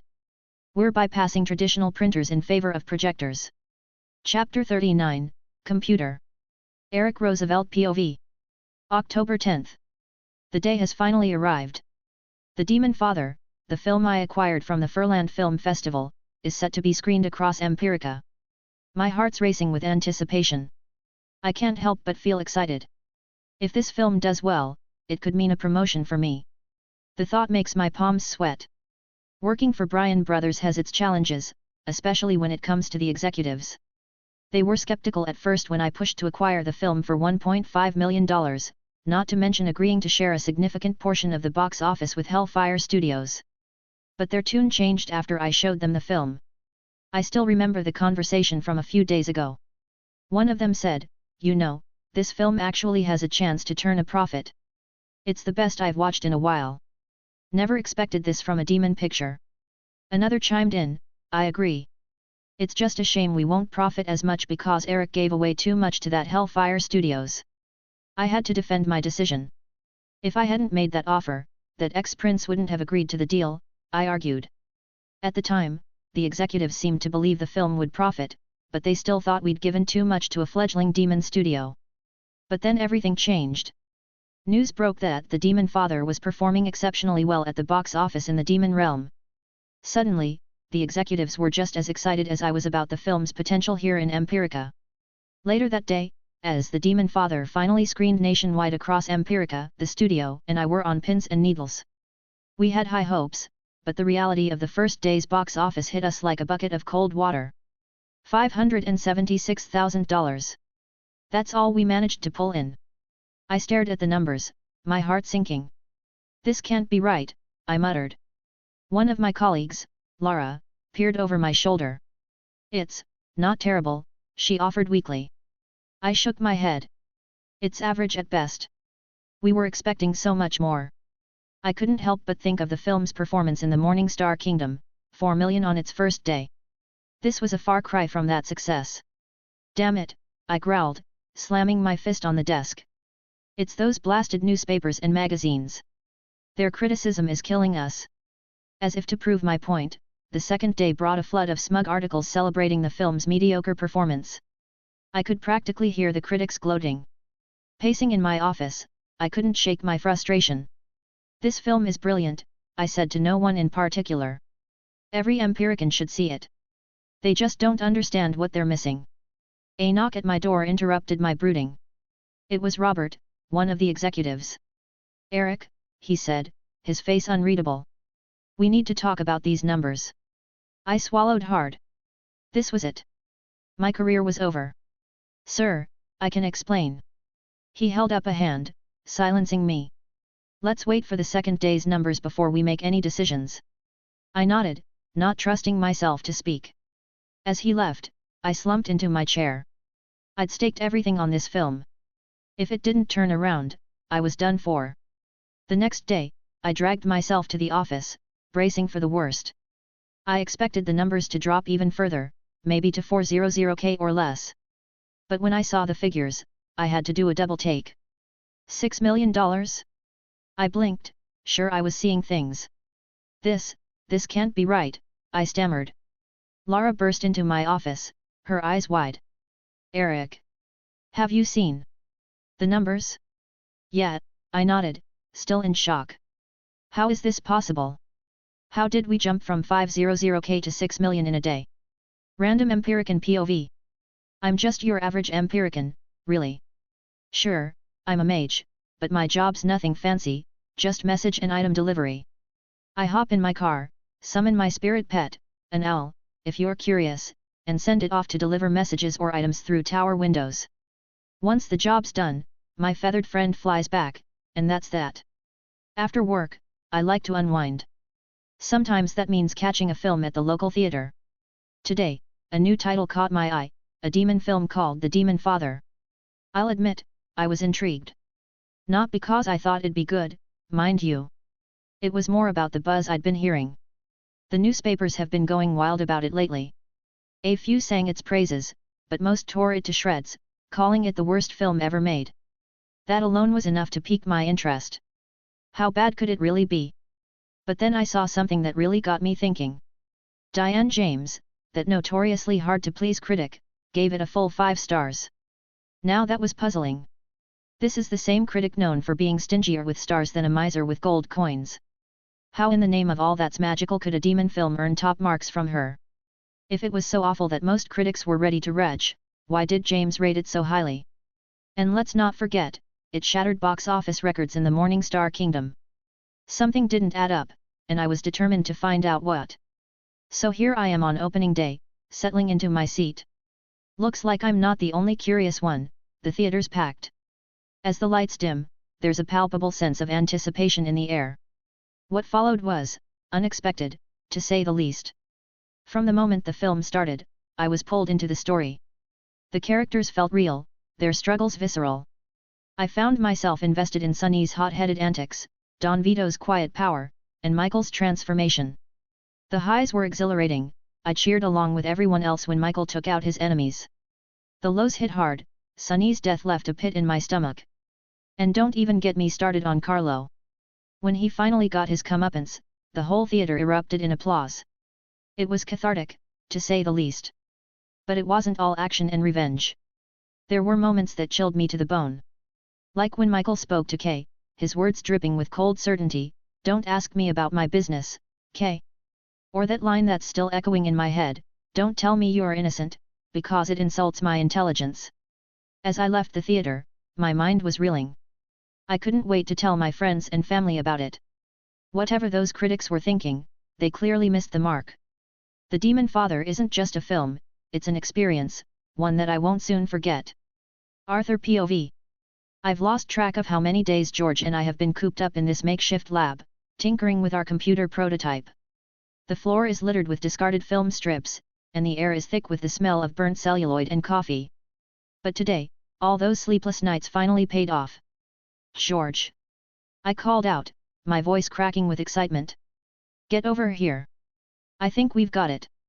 George lumbered over, his beard stained with what I hoped was just coffee. "What's all the fuss about, Arthur? Did you set something on fire again?" I rolled my eyes. "That was one time, and it was your fault for leaving that potion so close to the light sensor." I gestured towards our contraption. "Look, I think we've finally got it working." Our computer was a sight to behold, a Frankenstein's monster of film projectors, light sensors, and enough gears to make a clockmaker weep. The light sensor, similar to those photomultiplier tubes that already exist, was the key to detecting the encoded film strips. "Okay, here goes nothing," I muttered, feeding a strip of film into the machine. On it, I'd encoded a simple math problem, 2x2. The black portions represented 0, the white one, a rudimentary binary code. George leaned in, his breath hot on my neck. "You really think this contraption can do math?" "If I'm right, it should. The film strip allows for higher density data storage than punch cards. We can encode more information in a smaller space." The machine whirred to life, the film strip zipping past the light sensor faster than the eye could follow. I held my breath, my heart pounding in my chest. Suddenly, the connected projector flickered. Numbers appeared on the wall, glowing ethereally in the dim lab. 2x2 equals 4. I let out a whoop of joy, grabbing George in a bear hug. "We did it! It works!" George laughed, his initial skepticism melting away. "Well, I'll be a goblin's uncle. It actually works. We stood there for a moment, grinning like idiots at the simple equation projected on the wall. It wasn't much, just a basic calculation, but it represented so much more. It was proof of concept, a glimpse into a future where machines could think, could calculate, could maybe even create. Chapter 40, Overwhelming. Arthur POV. I can't help but grin as I look at the computer before me. It's not much to look at, a jumble of gears, film strips, and projectors that would probably give any self-respecting engineer a heart attack. But to me, it's beautiful. It's the future. After hours of rigorous testing, I'm impressed by what this machine can do. Its memory capacity is substantial, thanks to the high-density storage capabilities of the film strips. It can perform complex calculations, sure, but what really sets it apart is its ability to execute specialized film editing programs. This computer can automatically detect scene changes, analyze frame composition, and even trace optimal cut points based on pre-programmed criteria. It's capable of basic color correction and can automate the tedious process of syncing audio with video. The machine can handle hours of footage, categorizing and organizing scenes far faster than any human editor could. It's truly promising. With just a bit more tinkering, I believe it could revolutionize our entire editing process. Imagine being able to input raw footage and have the computer generate a rough cut based on our predefined parameters. It could potentially reduce weeks of editing work down to days. This computer is specifically designed for editing. I made this choice deliberately, knowing that editing has always been a pain in the ass for me. By focusing on this one aspect of filmmaking, we've created a specialized tool that could change the game entirely. So this first computer is all about film editing. It's streamlined, efficient, and exactly what we need at this stage. But I'm already thinking ahead. The next computer I plan to make will indeed have a keyboard for input and use a projector as a screen. With that, I might be able to produce a simple operating system, maybe even create some basic games or other applications. Developing this second computer isn't going to be a walk in the park. I can already feel a headache coming on just thinking about it. We're going to have to experiment with alternative materials, and who knows if that'll go spectacularly right or horribly wrong. And don't even get me started on translating binary code into a less complicated assembly language. It's not just about writing code, I need to develop entire computer architectures. Each set of hardware will need its own unique machine code, and the assembly language has to be designed around that. It's like trying to invent a new language while simultaneously building the mouth to speak it. Even with all the computer knowledge I've inherited, it's enough to make my brain hurt. I find myself massaging my temples more often these days, trying to ward off the impending migraine that comes with contemplating the sheer magnitude of what I'm trying to accomplish. Programming in binary code is already a nightmare. Sure, I can do it without errors thanks to my knowledge, which is why I can confidently program our prototype to edit films. But it's still a labor-intensive process that makes me want to tear my hair out sometimes. For now, our first computer will have to serve as our temporary editor. The downside? I'm pretty much the only one who can code in binary perfectly to instruct it. George can code too, but he's not as, well, perfect as me. One small mistake could ruin the entire program, and in the worst-case scenario, it could destroy the film we're trying to edit. It's a big risk. Only those who know binary code can use it, and even then, one error could send hours of work down the drain. We might be working with copies of the films, but even that feels wasteful. But we don't have much choice. It'll have to do for now. Developing a more advanced computer, one that I'd actually call a computer with pride, is going to take time. We're talking about coding each set of hardware, designing assembly language around those components. It's a massive undertaking. Being realistic, even with my knowledge and George's help, we're looking at a few months of work. And that's assuming we're working on it full-time, which we're not. We've got films to make, after all. This computer development is just a side project for now. I'm hunched over my desk, tinkering with some circuits when Klein bursts into the room, practically vibrating with excitement. "Boss!" he exclaims, waving a piece of paper. "You won't believe this." I look up, raising an eyebrow. "What is it, Klein? Did George set something on fire again?" Klein shakes his head, grinning from ear to ear. "It's about the Demonfather. The international box office numbers are in. Now he's got my full attention. I'd almost forgotten about the international release in the chaos of our recent projects." "Well, don't keep me in suspense," I say, setting down my tools. How bad is it? Klein's grin, if possible, gets even wider. Bad? Boss, it's incredible.